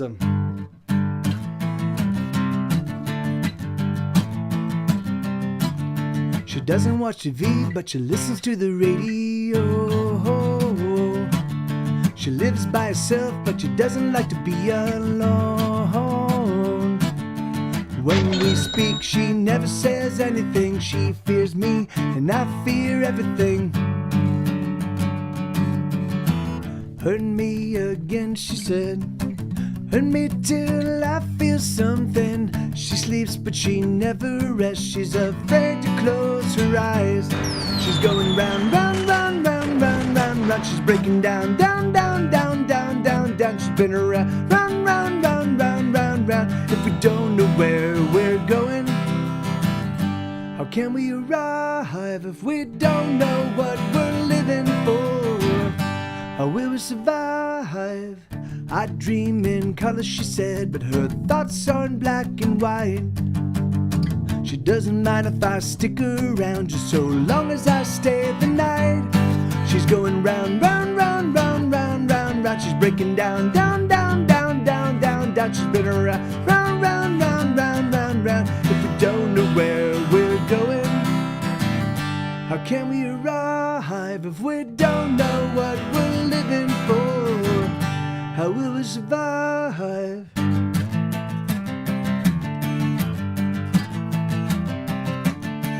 No one can understand how hard it is to get ahead, she said to me with tears in her eyes. It could have been the alcohol, it might have been the cocaine, but something about that girl just isn't the same. We're going round, round, round, round, round, round, round. She's breaking down, down, down, down, down, down, down. She's been around, round, round, round, round, round, round. If we don't know where we're going, how can we arrive if we don't know what we're living for?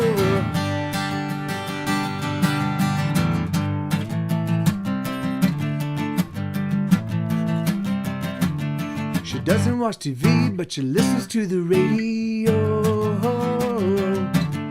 She lives by herself, but she doesn't like to be alone. That's Kudafune. Actually, I have written I've written I think 14 or 15 songs with my Twitch chat over the past like 5 years. My next record, the next Get Set Go record is actually gonna be the Twitch album, which is, I mean, Twitch is not in the name. It doesn't mention my Twitch chat at all, but every single song on my next record was co-written by my Twitch chat.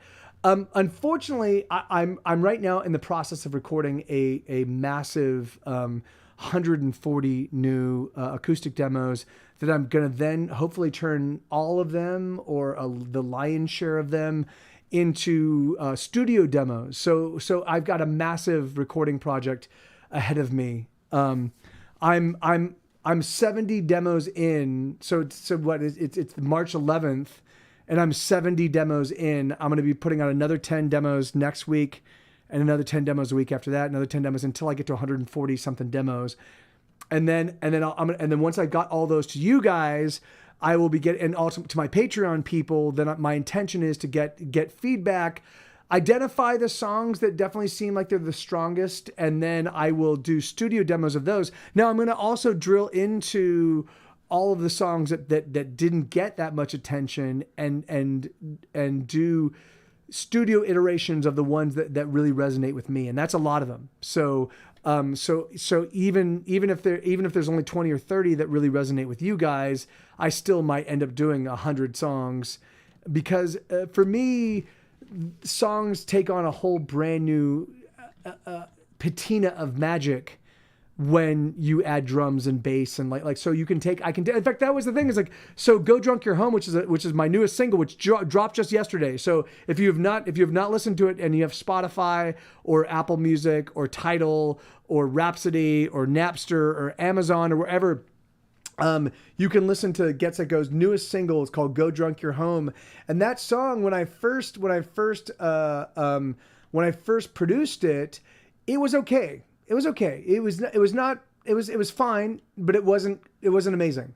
And so as I was gearing up and getting ready to start dropping singles, I went back and revisited it, and I just completely redid the beginning section. I added background vocals, and I totally redid the bridge section, and so now I think it's like I think the song sings. You know, I think it really does scintillate, but yeah, it's always a crazy process for me. But unfortunately, so what that does mean is it's just like I am currently writing new songs on the piano, but that's it. Like I can't involve myself with more songwriting because my brain is just crazy. In fact, it's taken me, I mean, I've been doing this stream for a full hour, and just now am I beginning to feel comfortable behind the guitar because I've been recording all day. So, okay, so that song, She Goes Round, that was the girl when she's in her early 20s, right? So she's sleeping around, and that's the first mention of drugs. So now, you know, so we know that she's engaging in drugs, that she's involved in relationships, but there's some distance there. You know, there's something that's kind of preventing her from having like intense human connection. So this is a song called Lonely World. This is the next chapter in her story. So this takes place, the way I look at it is her still maybe in her early 20s, maybe mid 20s, maybe 25, 26 at the latest, but it goes.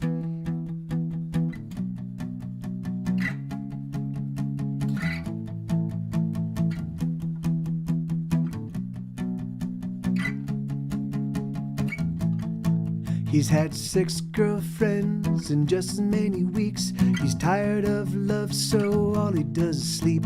Something is wrong, he feels hollow inside. All he wants to do is run away and hide.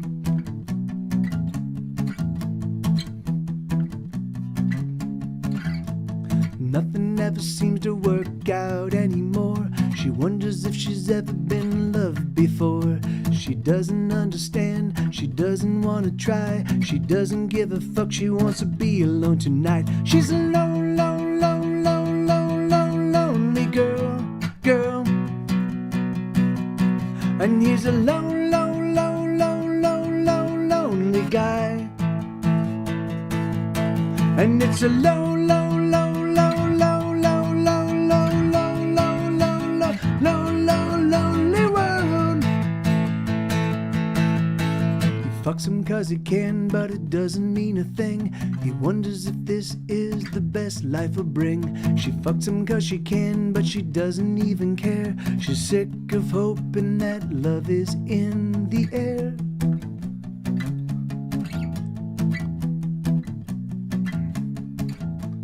Meets her for drinks at a ridiculous place at a ridiculous hour where the hipsters like to hang.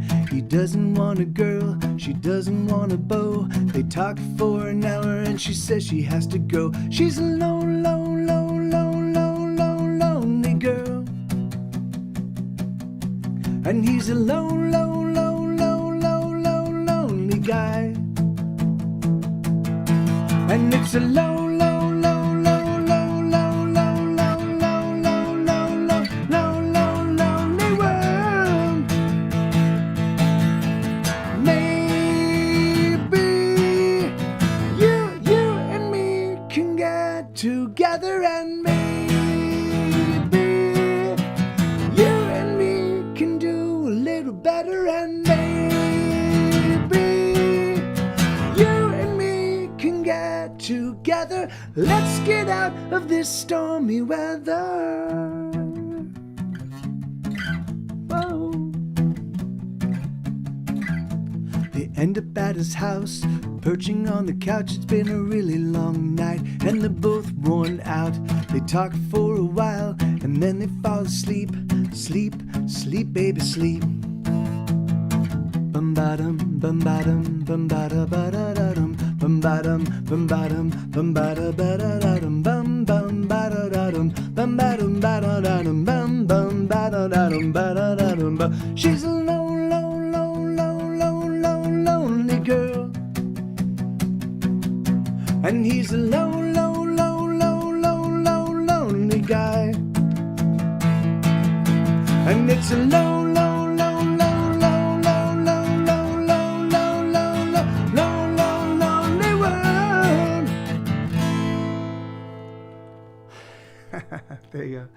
So so that's a Lonely World. So that's the next chapter. So all right, so she meets this guy, and they're like, all right, maybe we've got a connection here, right? And so maybe we can make something happen. And so then we kind of fast forward a little time, no, but not very far, just a couple weeks. And so now this is that same couple that met in Lonely World. Now this is a song about what's going on with them and their relationship. And so it goes.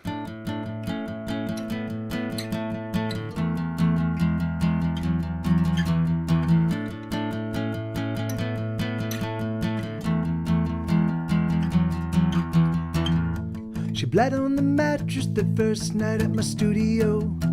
I panicked, but she said, baby, don't you know the blood is much thicker than water. I nodded, but I don't think I got her. 3 weeks later, she moved into my studio. All she brought was a stereo, a broken stereo, and a picture of me that she put at her bedside. I'm a lecher, she's a cheater. I let her cut me, she likes to let me beat her.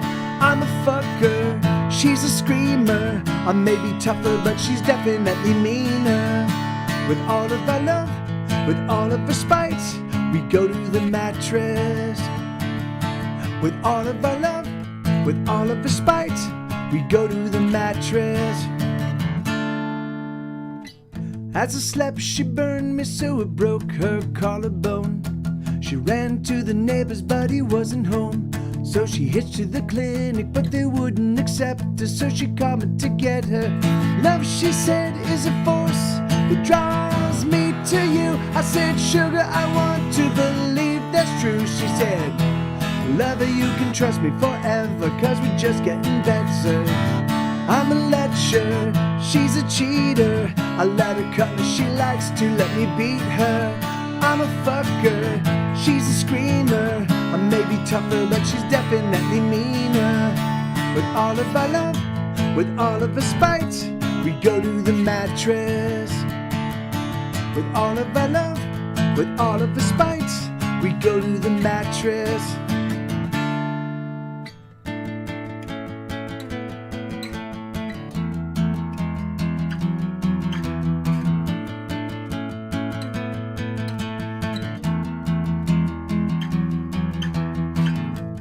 I never knew she could be so cruel. I never knew she could seem so beautiful to me. I never meant to hurt her at all. Push came to shove and she was falling down. I'm a lecher, she's a cheater. I let her cut me, she likes to let me beat her.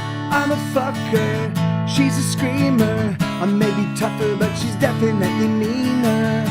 With all of our love, with all of the spite, we go to the mattress. With all of our love, with all of the spite, we go to the mattress.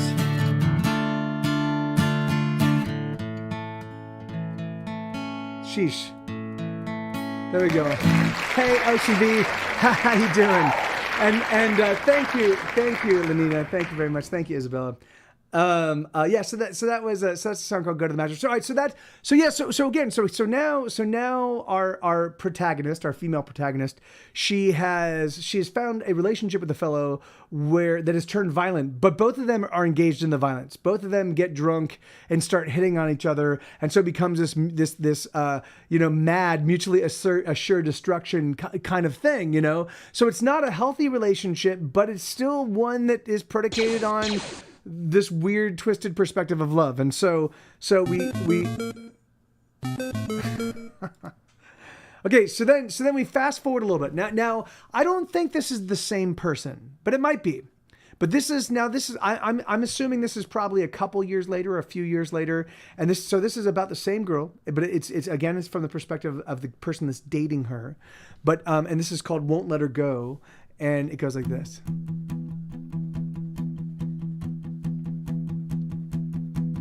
Okay. Oh, let me. I should explain this to you. So, so you can tell.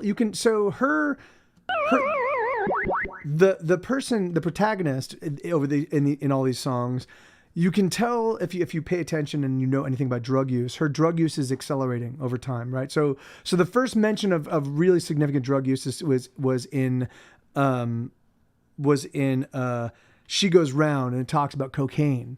So now we fast forward this song, the opening lyrics of this song features a little thing that I and my friends used to do back when heroin was first kind of like when the quality of heroin got to the point where you could actually smoke it, where you could get like black tar heroin that you could put on aluminum foil and you could cook it with a lighter, and you could trace the smoke around with you could hold a straw and just trace. Like the thing is like, so we would do that, because so the heroin was pure enough that it could be cooked, and we also knew that no one at the parties that we were at knew what heroin smelled like.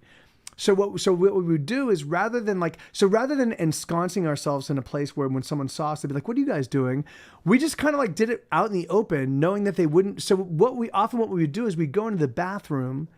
We'd go to the bathroom and we'd all be kind of hanging out talking, and then we would have somebody cover the person that was smoking the heroin. We would have all of us stand around them, and then somebody would flush the toilet.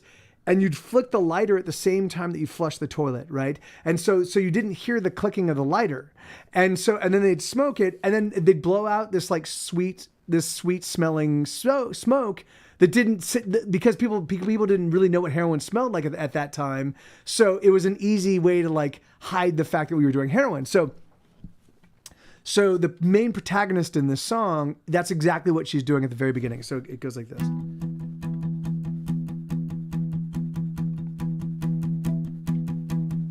She doesn't close the door as she visits the bathroom. The sound of flushing water comes a little bit too soon. I wonder what she's doing as she hums a little tune. A sharp glowing smoke drifts across the room. She thinks, I don't know.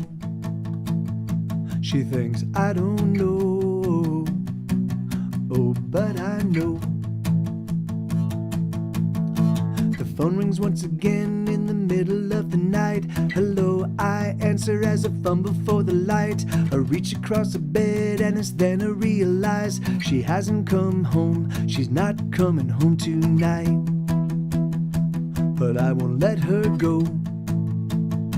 No, I won't let her go. I won't let her go. 'Cause I can't let her go. I can't let her go. I can't let her go. I can't let her go.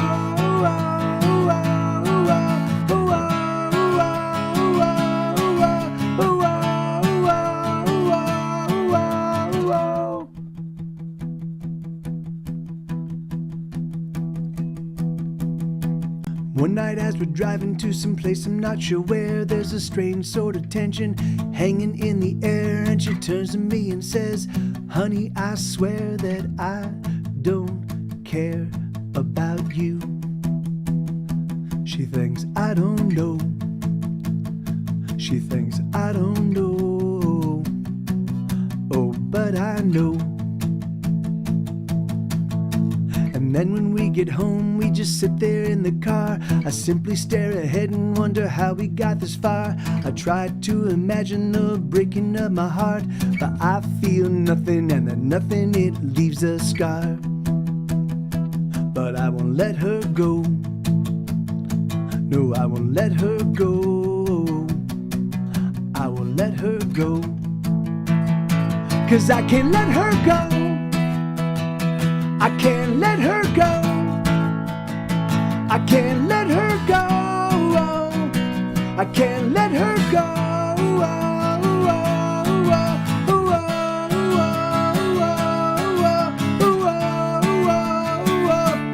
When we were young, oh we were young, and we were everything. When we were young, oh we were young, and we were everything. When we were young, oh we were young, and we were everything. When we were young, oh we were young, and we were everything.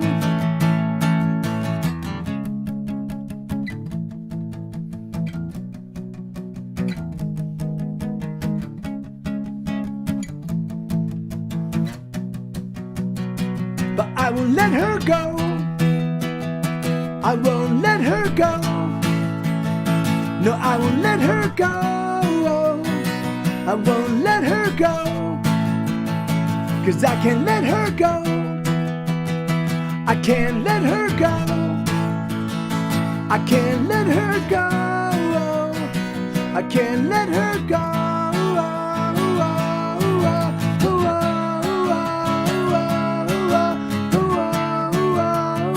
I won't let her go. Yeah, so that's a song called "Won't Let Her Go," and so again, I don't. For me, it doesn't feel like the male protagonist in "Go to the Mattress" survived to this song. You know, it definitely seems like this song is told from the perspective of somebody that's perhaps a little bit more long-suffering, a little bit more mature in terms of like being like, hey, you know, I recognize, I accept that you're a damaged human being. I accept you're a damaged individual. I want to make this work. I want us to work. And then she's doing everything in her power to just shove him away, you know. Thank you, Lenina. No worries, not at all. So yeah, so that was one. All right, so now this next song was used to be the end of this story, but I think I've just added two songs that I think continue the story. So this next song, so this is called Fifth and Spring. Now back in Los Angeles in the early aughts, like 2001, 2002, 2003, downtown Los Angeles, it was really crazy. Downtown Los Angeles was after 6 p.m. was a place where you could score drugs just on the street. Like literally you could just walk down the street. Like you're walking by Bank of America's corporate office and on the corner, there's some guy selling crack and heroin, you know? It was almost like as all the corporate people were leaving, they were high-fiving the drug dealers were like, "Hey guys, see you later." Yeah, all right. Yeah. Like it really was this weird. I mean, there were even points in time, particularly on this intersection on Fifth and Spring. Have you ever made music for Two and a Half Men? For the show Two and a Half Men. I have not for that show. I have had my music has been licensed by 4 television shows. So, Grey's Anatomy, Weeds, Jack and Bobby, what's the other one? No. And then I think there is one more, and I don't remember. And then yeah. So Jack and Bobby, Grey's Anatomy, Weeds, and then this is like so I've had about 30 licenses over the course of my career. I've had some stuff in Australia. I've had some stuff in Germany. I've had some stuff in but there was some other. Somebody reminded me of something relatively not too long ago, and I was like, oh yeah, that's right. But I don't remember what it is now. And then I've also done like I have no idea. I have no idea, Blue. Why haven't the people? Yeah, I know. It's ridiculous. My music is perfect for Bridgerton. All right, So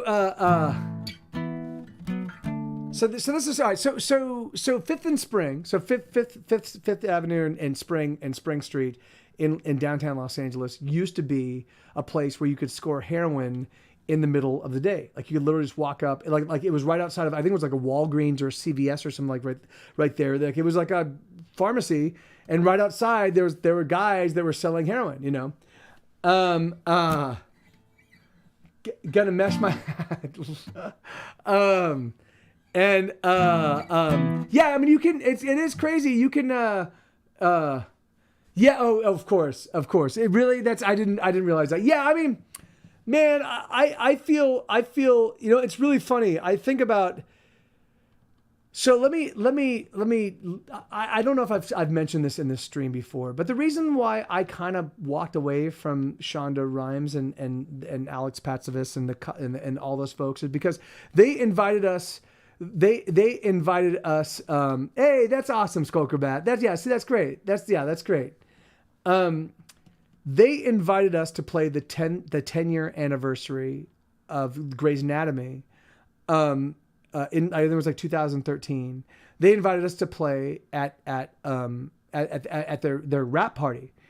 And I was like, fuck yeah. Now at this point in time, Get Set Go didn't really exist anymore. So I had to put the band back together just for this one-off show. So we were not super practiced up, and we were not like, and we weren't, like we just didn't sound amazing, you know, like we sounded fine, but we didn't sound amazing. We sounded like an unpracticed indie rock band, you know, like we were all great at playing our individual instruments, but like, it was just a little loose, you know. But even so, it still could have been fun. But Chandra Wilson, who plays Dr. Bailey on Grey's Anatomy, Chandra Wilson, I ran across her at the cast party, and she's the one that sang my song "Wait" on the Grey's Anatomy musical event episode. So I was like, hey Chandra, do you want to join me on stage? Do you want to sing "Wait" with me?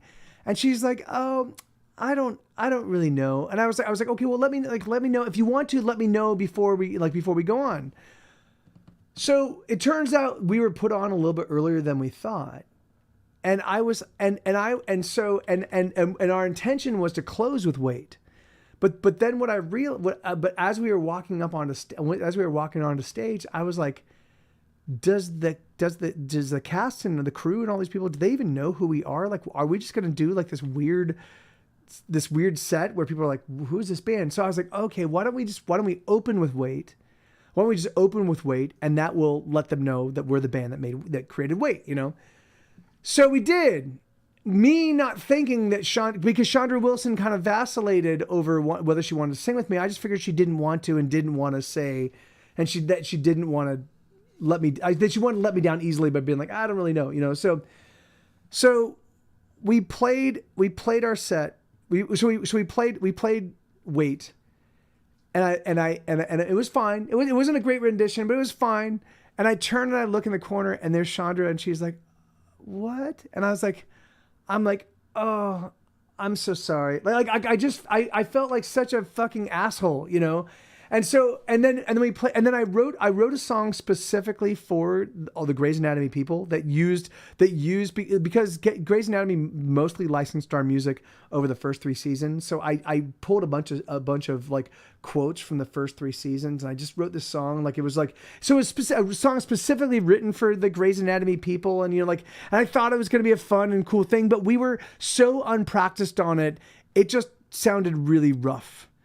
So I was really so the show for me was just very embarrassing. I didn't think that we acquitted ourselves very well. We played I Hate Everyone, we played Stone of Suffering, we played all of the songs that Grey's Anatomy had licensed, as well as some other ones. But it was like, yeah.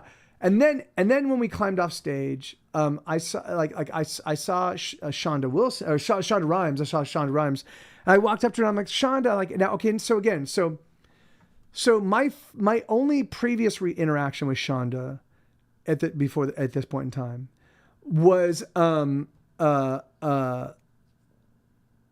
first interaction with her had been on the phone about 10 years previous when she was in the editing bay. Folks, sorry, but I just farted. When she was in the editing bay for the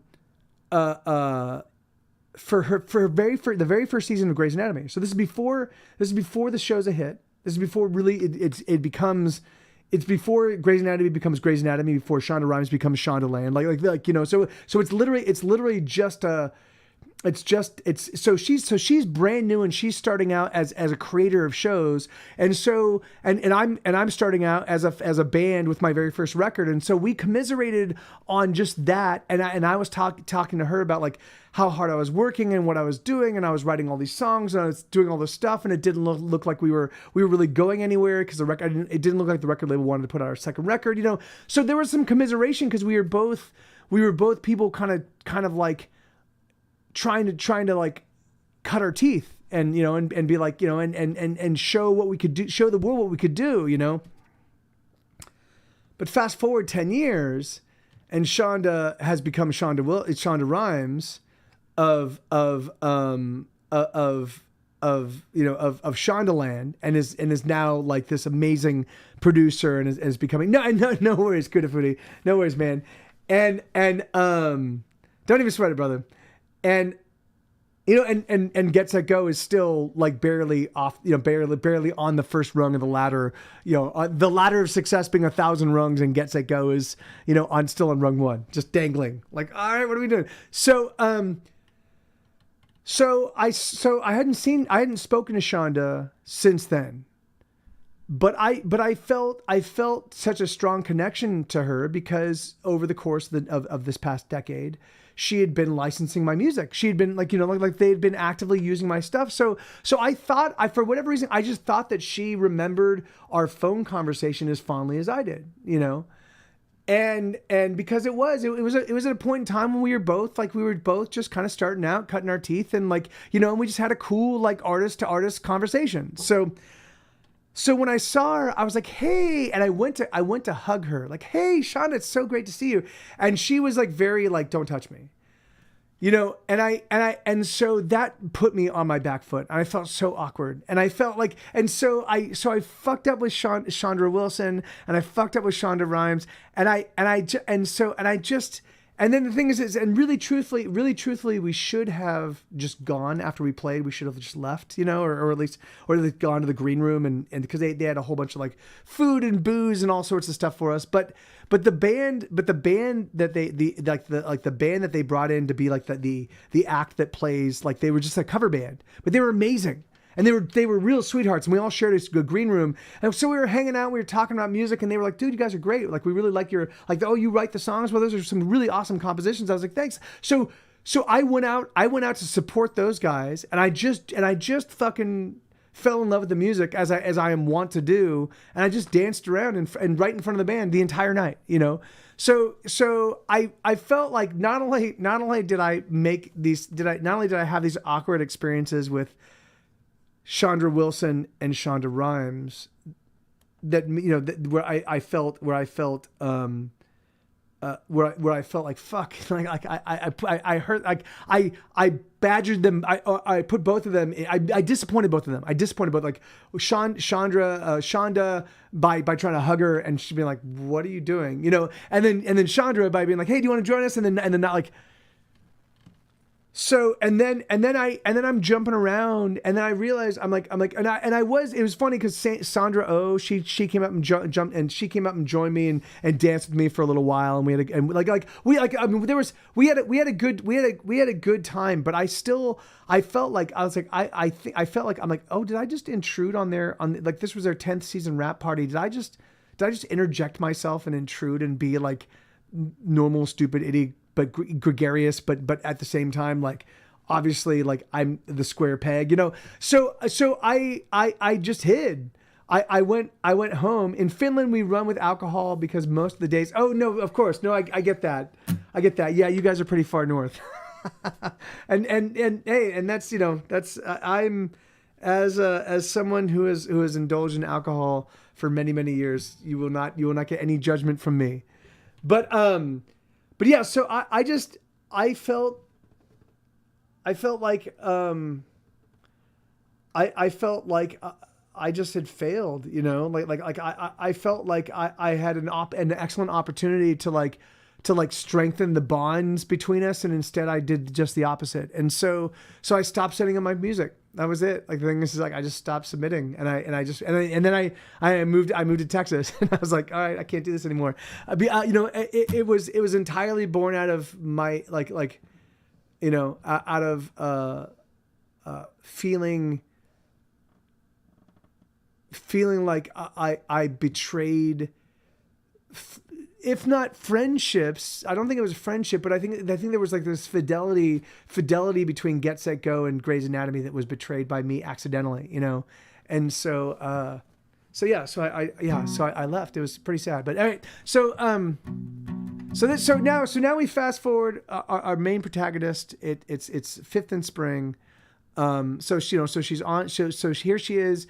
Now she's a hardcore drug addict. She's on Fifth and Spring trying to score drugs, but she doesn't have any money. And this is this song. So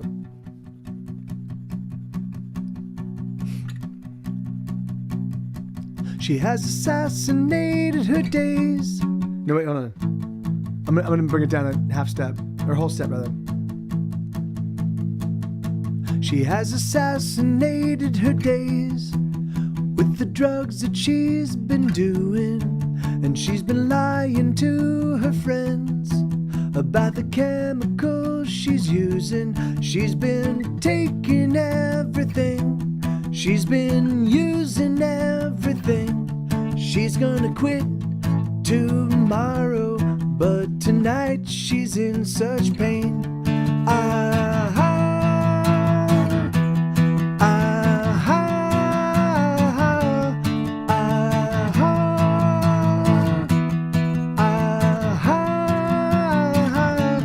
Can't get sleep, she can't seem to wake.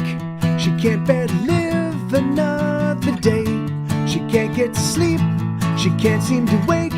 She can't bear to live another day.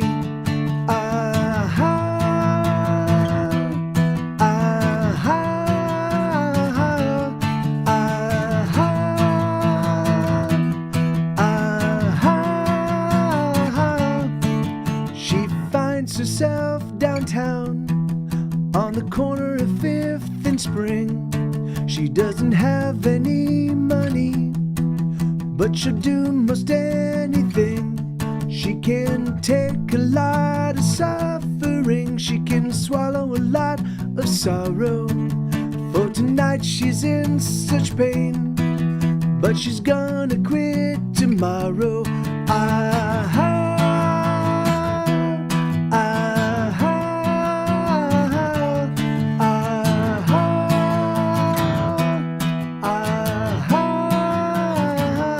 She can't get to sleep, she can't seem to wake, she can't bear to live another day. She can't get to sleep, she can't seem to wake, she can't bear to live another day.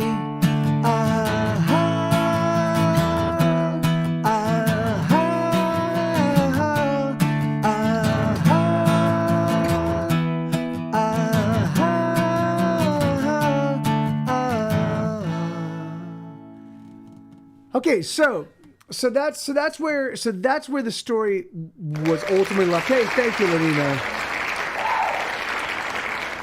So that's where the story was ultimately left on the first 3 records. But what I was thinking is so I definitely think there needs to be another song to bridge this song and the next one. But I think that what I need to do is I need to write a song about so a lot of my friends that are still to this day struggling with drugs and alcohol.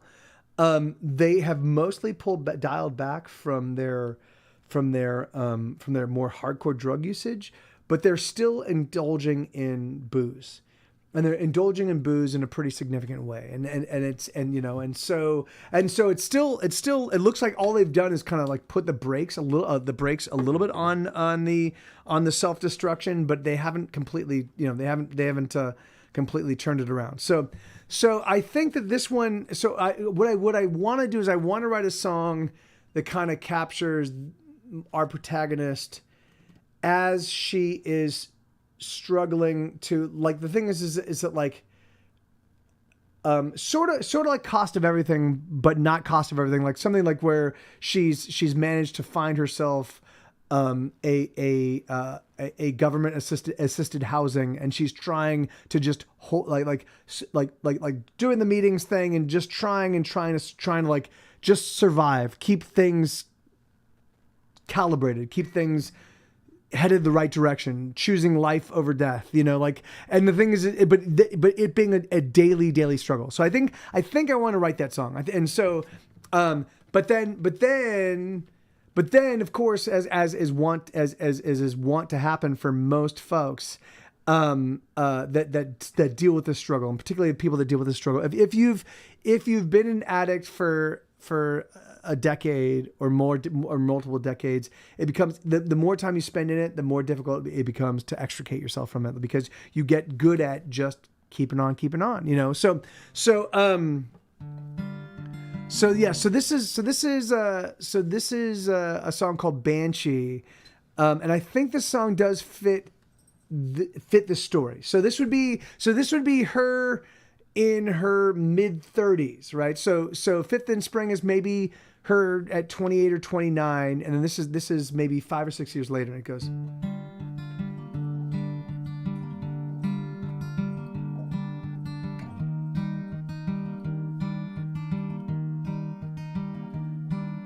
She wakes up in a forest of... Sorry. One more time.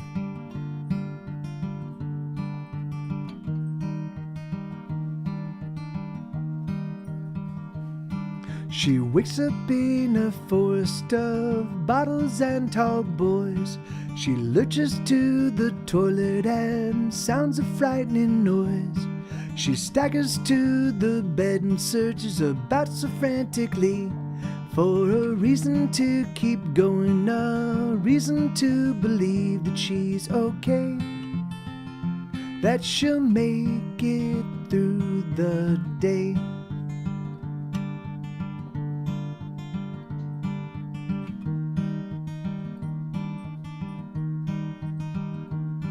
She searches for a shirt that might look like it is clean.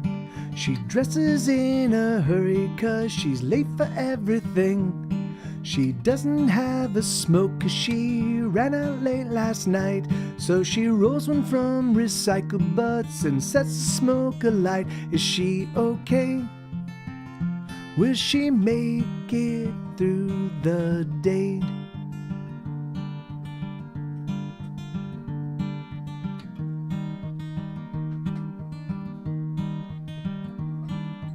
Ooh, and she. Ooh, and she. Hear her wail, hear her shriek. Listen to the words that she can only scream. Hear her wail, wail, hear her shriek. The emptiness that tortures her, the emptiness that bleeds. Ooh, and she. Ooh, and she. She lies about her drinking, no, she lies about it all. The heart that beats inside her chest feels so very small. There's something black inside of her that's feeding on her heart. She knows she has to face it, but she's never gonna start. Is she okay? Will she make it through the day?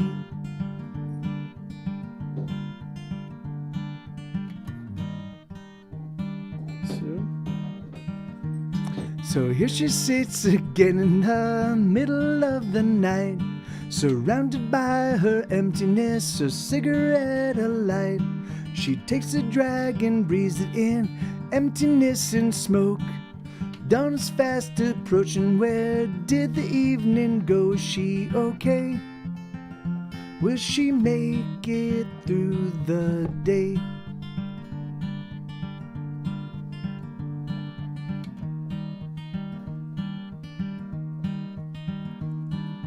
Ooh, banshee. Ooh, banshee. Hear her wail, hear her scream. Listen to the words that she can only shriek. Hear her wail, hear her shriek.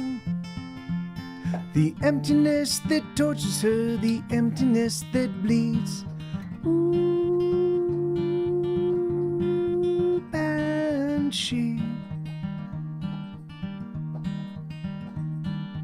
Ooh,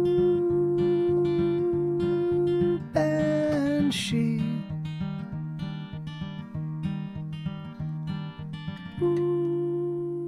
You know, I think Lenina, I think maybe what I might do, because I've been talking to the record label about. Hey, thank you, Blue. Thank you, Blue. Thank you, Lenina. I've been talking to the record. So I'm not sure if I told you guys. I actually had a really awesome conversation with the record label, with my original record label, TSR Records, my very first record label. I talked to them because Grey's Anatomy is having a 20-year anniversary next year, 2023. And so I was like, fuck, and it's still on the air. So I was like, why don't I do a studio version of my piano version of Wait? I'll get Eric to throw violas on it, and we'll just do a really clean and simple but beautiful production of a piano rendition of Wait, and provide it to Grey's Anatomy and be like, hey, do you guys want to use this for your 20th anniversary? You know, and then I was like, you know what I could do? I could actually do that with a lot of the songs. I could do that with I Hate Everyone. I could do that with Stone of Suffering. I could do that with with Everybody Get Moving. I could just do updated versions of all these. And then I was like, well, why couldn't I do an updated version of a story of the story of the girl and actually put that out as an album. Like literally start with 13 all the way through to the you know, to the, you know, and so, and what I was saying is Booze itself might actually fit because again, it's Booze is actually about, specifically about a person, but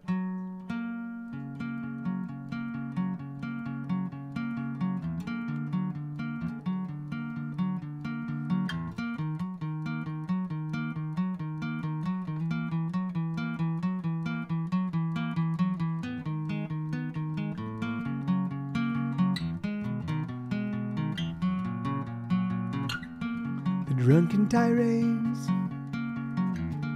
the slamming of doors, the things that you say that hurt me and hurt me some more. Can't you be cool? Can't you be cool? Can't you be cool? The way that you scream and shove me away, the insult you hurl as tomorrow becomes today. Can't you be cool? Can't you be cool? Can't you be cool?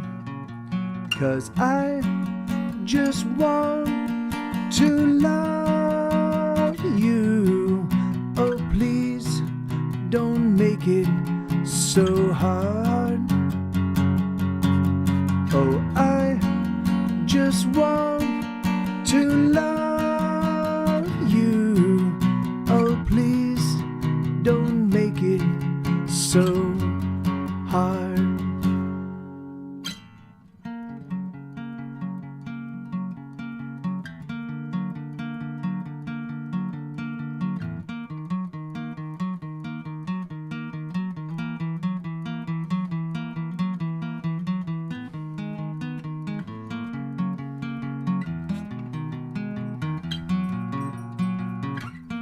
The fury and rage that then turns to tears, the weeping that then becomes a litany of unrealized fears. Can't you be cool? Can't you be cool? Can't you be cool? The glass is half empty, but it's always near full. The booze is a constant that you can never quite rule. Can't you be cool? Can't you be cool? Can't you be cool? 'Cause I just want to love you. Oh, please don't make it so hard. Oh, I just want to love you. Oh, please don't make it so hard. So yeah, so I think that one might actually also fit in this. So I do think I've got maybe 12 or 13 songs, and then here. So this is the last one. So I did play this a little bit earlier, which is when I played this one, I realized that it might fit in. And Emma Thiki, I'm sorry for missing your question, but I'm 48. I'll be 49 in on May 7th of 1973. Loki happy she made it so hard. Yeah, no, yes, right, Isabel. Yeah. So the only problem with that song is Banshee is actually about an aggregate of people. It's a little bit about Jay, it's a little bit about my dad, it's a little bit about Katie, it's a little bit about my experiences, it's a little bit like so Banshee is sort of an aggregate of people, just like all the other songs about the girl, but Booze is specifically about Katie. So that would make it a little weird, but I do think from a narrative perspective it fits, you know. So this song is called Ride All Night. Now again, this is, I mean, in my experience, you know, I've had 4 friends die of drug and booze addiction. No, I've had like 5 or 6. So my buddy Pogo, my buddy Billy, Jay, my dad, my Chris Polidores.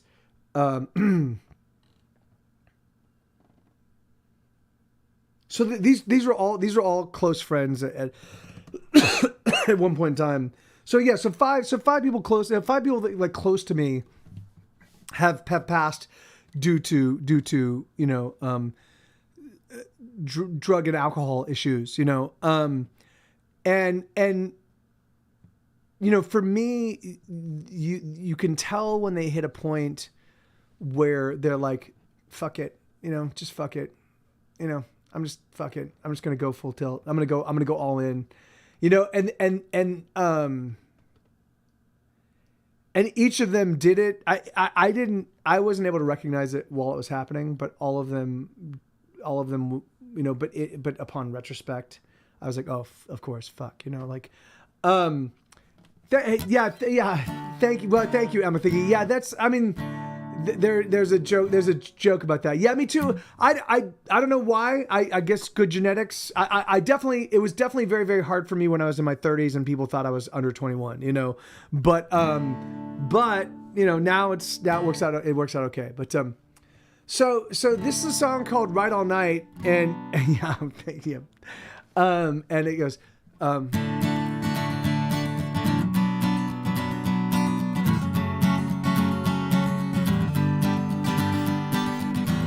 she's been sleeping not at all. She's been feeling 2 feet tall. She's been wondering if she has what it takes to survive. She's been struggling to keep clean, and the struggle it fights mean. She's been wondering if she has the will to stay alive. Oh, she's climbing on a bus to somewhere she's not quite clear. Just so long as that somewhere, oh, that somewhere isn't here. Yes, she's climbing on a bus. Oh, she knows she's out of time, so she's gonna ride all night to the end of the line. To the end of the line. To the end of the line. To the end of the line. She's been losing all along, no matter what's been going on. She knows she's gonna end up so much worse off than before. The conclusion is foregone, the conclusion's never wrong. And she knows it won't be long before she knows she needs to score. Oh, she's climbing on a bus to somewhere she's not quite clear. Just so long as that somewhere, oh, that somewhere isn't here. Yes, she's climbing on a bus. Oh, she knows she's out of time, so she's gonna ride all night to the end of the line. To the end of the line. Oh, the end of the line. To the end of the line.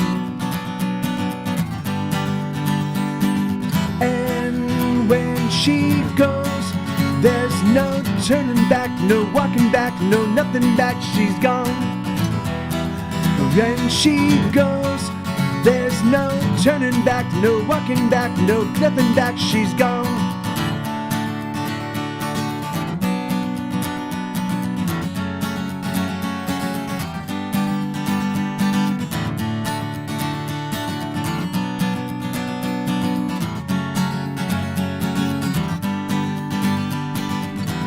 Now she's holding so much weight, the pain is many miles away, and she's in a dream, a lovely dream of anything.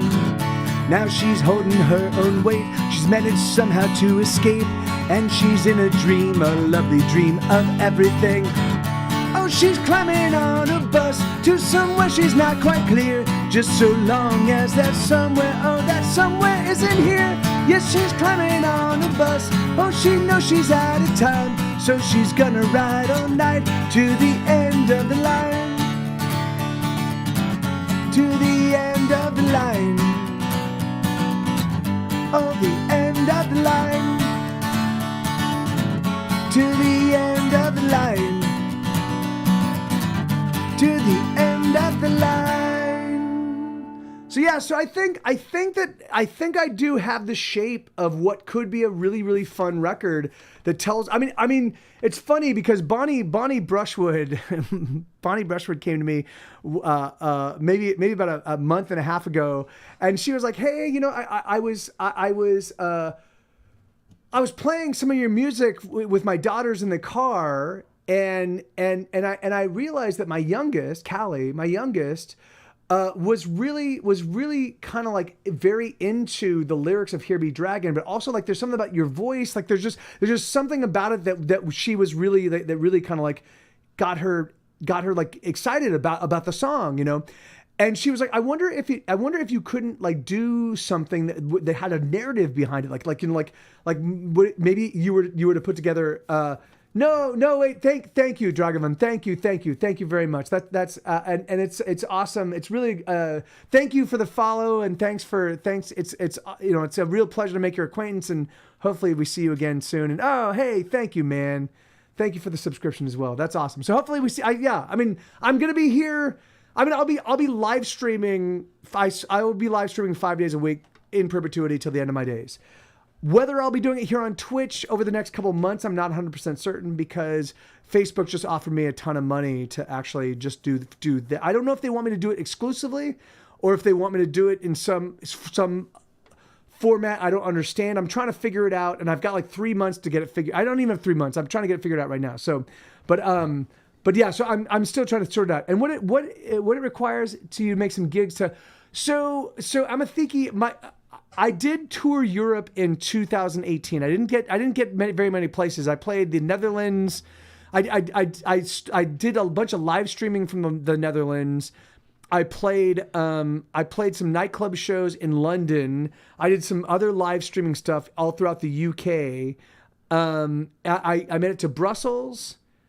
And I went through France. I didn't really spend much time in France, but I went through France, and then that was it. But I had such a good time, and I realized that I didn't make full use of my time there while I was in Europe because I was there for like a month and a half. So my intention is the next time I tour, I'm going to do a US leg and I'm going to do a European leg. And my hope is to get, you know, to a bunch of different places. Now, because I now have a new publicist and they seem to be really awesome. My hope is that they will be able to help me, like that I will be able to find venues. I'll be able to, you know, Get Set Go. We have followers. I mean, millions of people have heard my music. Tens of thousands of people have actively signed up to say I want to know about what Get Set Go does, but I can't figure out how to like convert them into significant crowds when I play live. So for me, one of the most difficult things would be to get out on the road, show up in Europe, start playing shows, and have no one show up, and then have no revenue coming in, and just literally just eat up my savings as I'm so I don't really know exactly, but you know, but if I can put together the right team and I get all of my ducks in a row, and it looks like I can get stuff properly vetted and get stuff properly promoted and get some local press and get some, like, you know, so that's all that I'm putting all of that in place right now for this year. I've got my new publicist. I'm figuring out marketing strategies. I'm figuring out new merchandise I want to put out. I'm figuring out like I've just got a whole bunch of different pans in the fire. So I don't think I'm going to be touring this year, but in 2023, I'm going to be putting out albums and touring. So my hope would be that I could do a spring tour and a summer tour. So I would do like the US. I do like the US in spring, the summer, the US and like early spring. Well, not really. I would be early spring into early summer would be the US and Europe, and then I'd come back for like a month, maybe like throughout July, and then I'd head back out in like August and do the same thing. That's my thinking. I don't really know if that's tenable, but I'm going to be putting out a lot of music in 2023, and it's definitely going to need support. And the best way to do that is for me to tour. So So yeah, so it might be a little while, but I mean, I'd love to play Finland if I can find the places, and if there is an audience up there. I mean, you know, like it's funny, I don't need people to know my music. I just need to know that I'm going to play for people with ears that are willing to listen, you know? So that's the thing. And often I will find myself on tour. Like that's what happened when we were in Vancouver. We were playing with some friends of ours and it was a great show, but we were the headliners. So by the time we went on around 11:30 and everybody was already drunk and it was all a bunch of friends and they were all having a good time. And so some full bands played, and then I go up with an acoustic guitar with my buddy who's also on an acoustic guitar, and we played, and like they weren't even paying attention because they were already drunk and having a good time. Like so, I was like, I drove all the way up from fucking the United States to Canada to play this show, and you guys can't even not one song like, and so I kept, and it was, and when I knew that it was completely a lost cause was when I was playing my more arresting songs. Like I played Paleophile. I played Fuck You, I Want To. You know, I played Guns and Roses. Yeah. When I played you know, I played a bunch of my more like lyrically, like what the fuck did he just say? I played What I Love About You, which is my ode to the vagina. You know, and I played these songs. And that didn't even get them paying. So I was like, oh, they're not even listening. Like they're not even paying it. They're not paying no fucking attention. I was like, all right. So I think we played like 6 or 7 songs and we're like, all right, we're done. You know? So I want to avoid that. I don't want to, because that was a very long trek for us to get up to Vancouver to play a show. Hey, Jacob Oliver, how you doing, man? Good to see you, amigo. All right, so I'm good. But it's now 8:00, which is I'm gonna have to go because I need to make dinner for myself and my the love of my life, who's downstairs probably salivating and slavering and excited about food. So, but I thank you guys. Thank you for hanging out with me, and I'm gonna take the weekend off, but I will be back. I'll be back on Monday. And again, so if you, because I might be streaming from Facebook. If this stream didn't register with the Facebook thingamadoodle, then I'm gonna spend the weekend trying to figure it out. And then coming on Monday, I might start streaming on Facebook exclusively for the 3 months where I have an opportunity to make money doing what I do. So if you guys want to be a part of those shows, just kind of hop in my Discord. Again, could I get somebody to one of my mods, Blue or Lenina, to type? Thank you, dude. Thank you, brother. Yeah, and yeah, it's gonna be exciting. It's gonna be fun hanging out next week. Thank you, Lenina. So that's my Discord right there. Discord.gg/P capital P capital Y lowercase Z US 45. If you just plug that in. You can hop my Discord and I'll let you know kind of where I'm going to be. But I might for the next few months, just because, like I said, I just hired a new publicist. They're really expensive. They're not prohibitively expensive, but they're expensive. And so an opportunity to help defray some of that cost by streaming on Facebook. Sure, I'll do it. You know. So all right, I love you guys. I love you. Have a spectacular weekend, and I'll see you all very soon. Okay, adios. Cheers. Will you stream on Facebook? No, I don't think Jacob. I'm not 100% certain. I'm not 100% certain. So just hop in my Discord and I'll let you know. Like I don't really know exactly how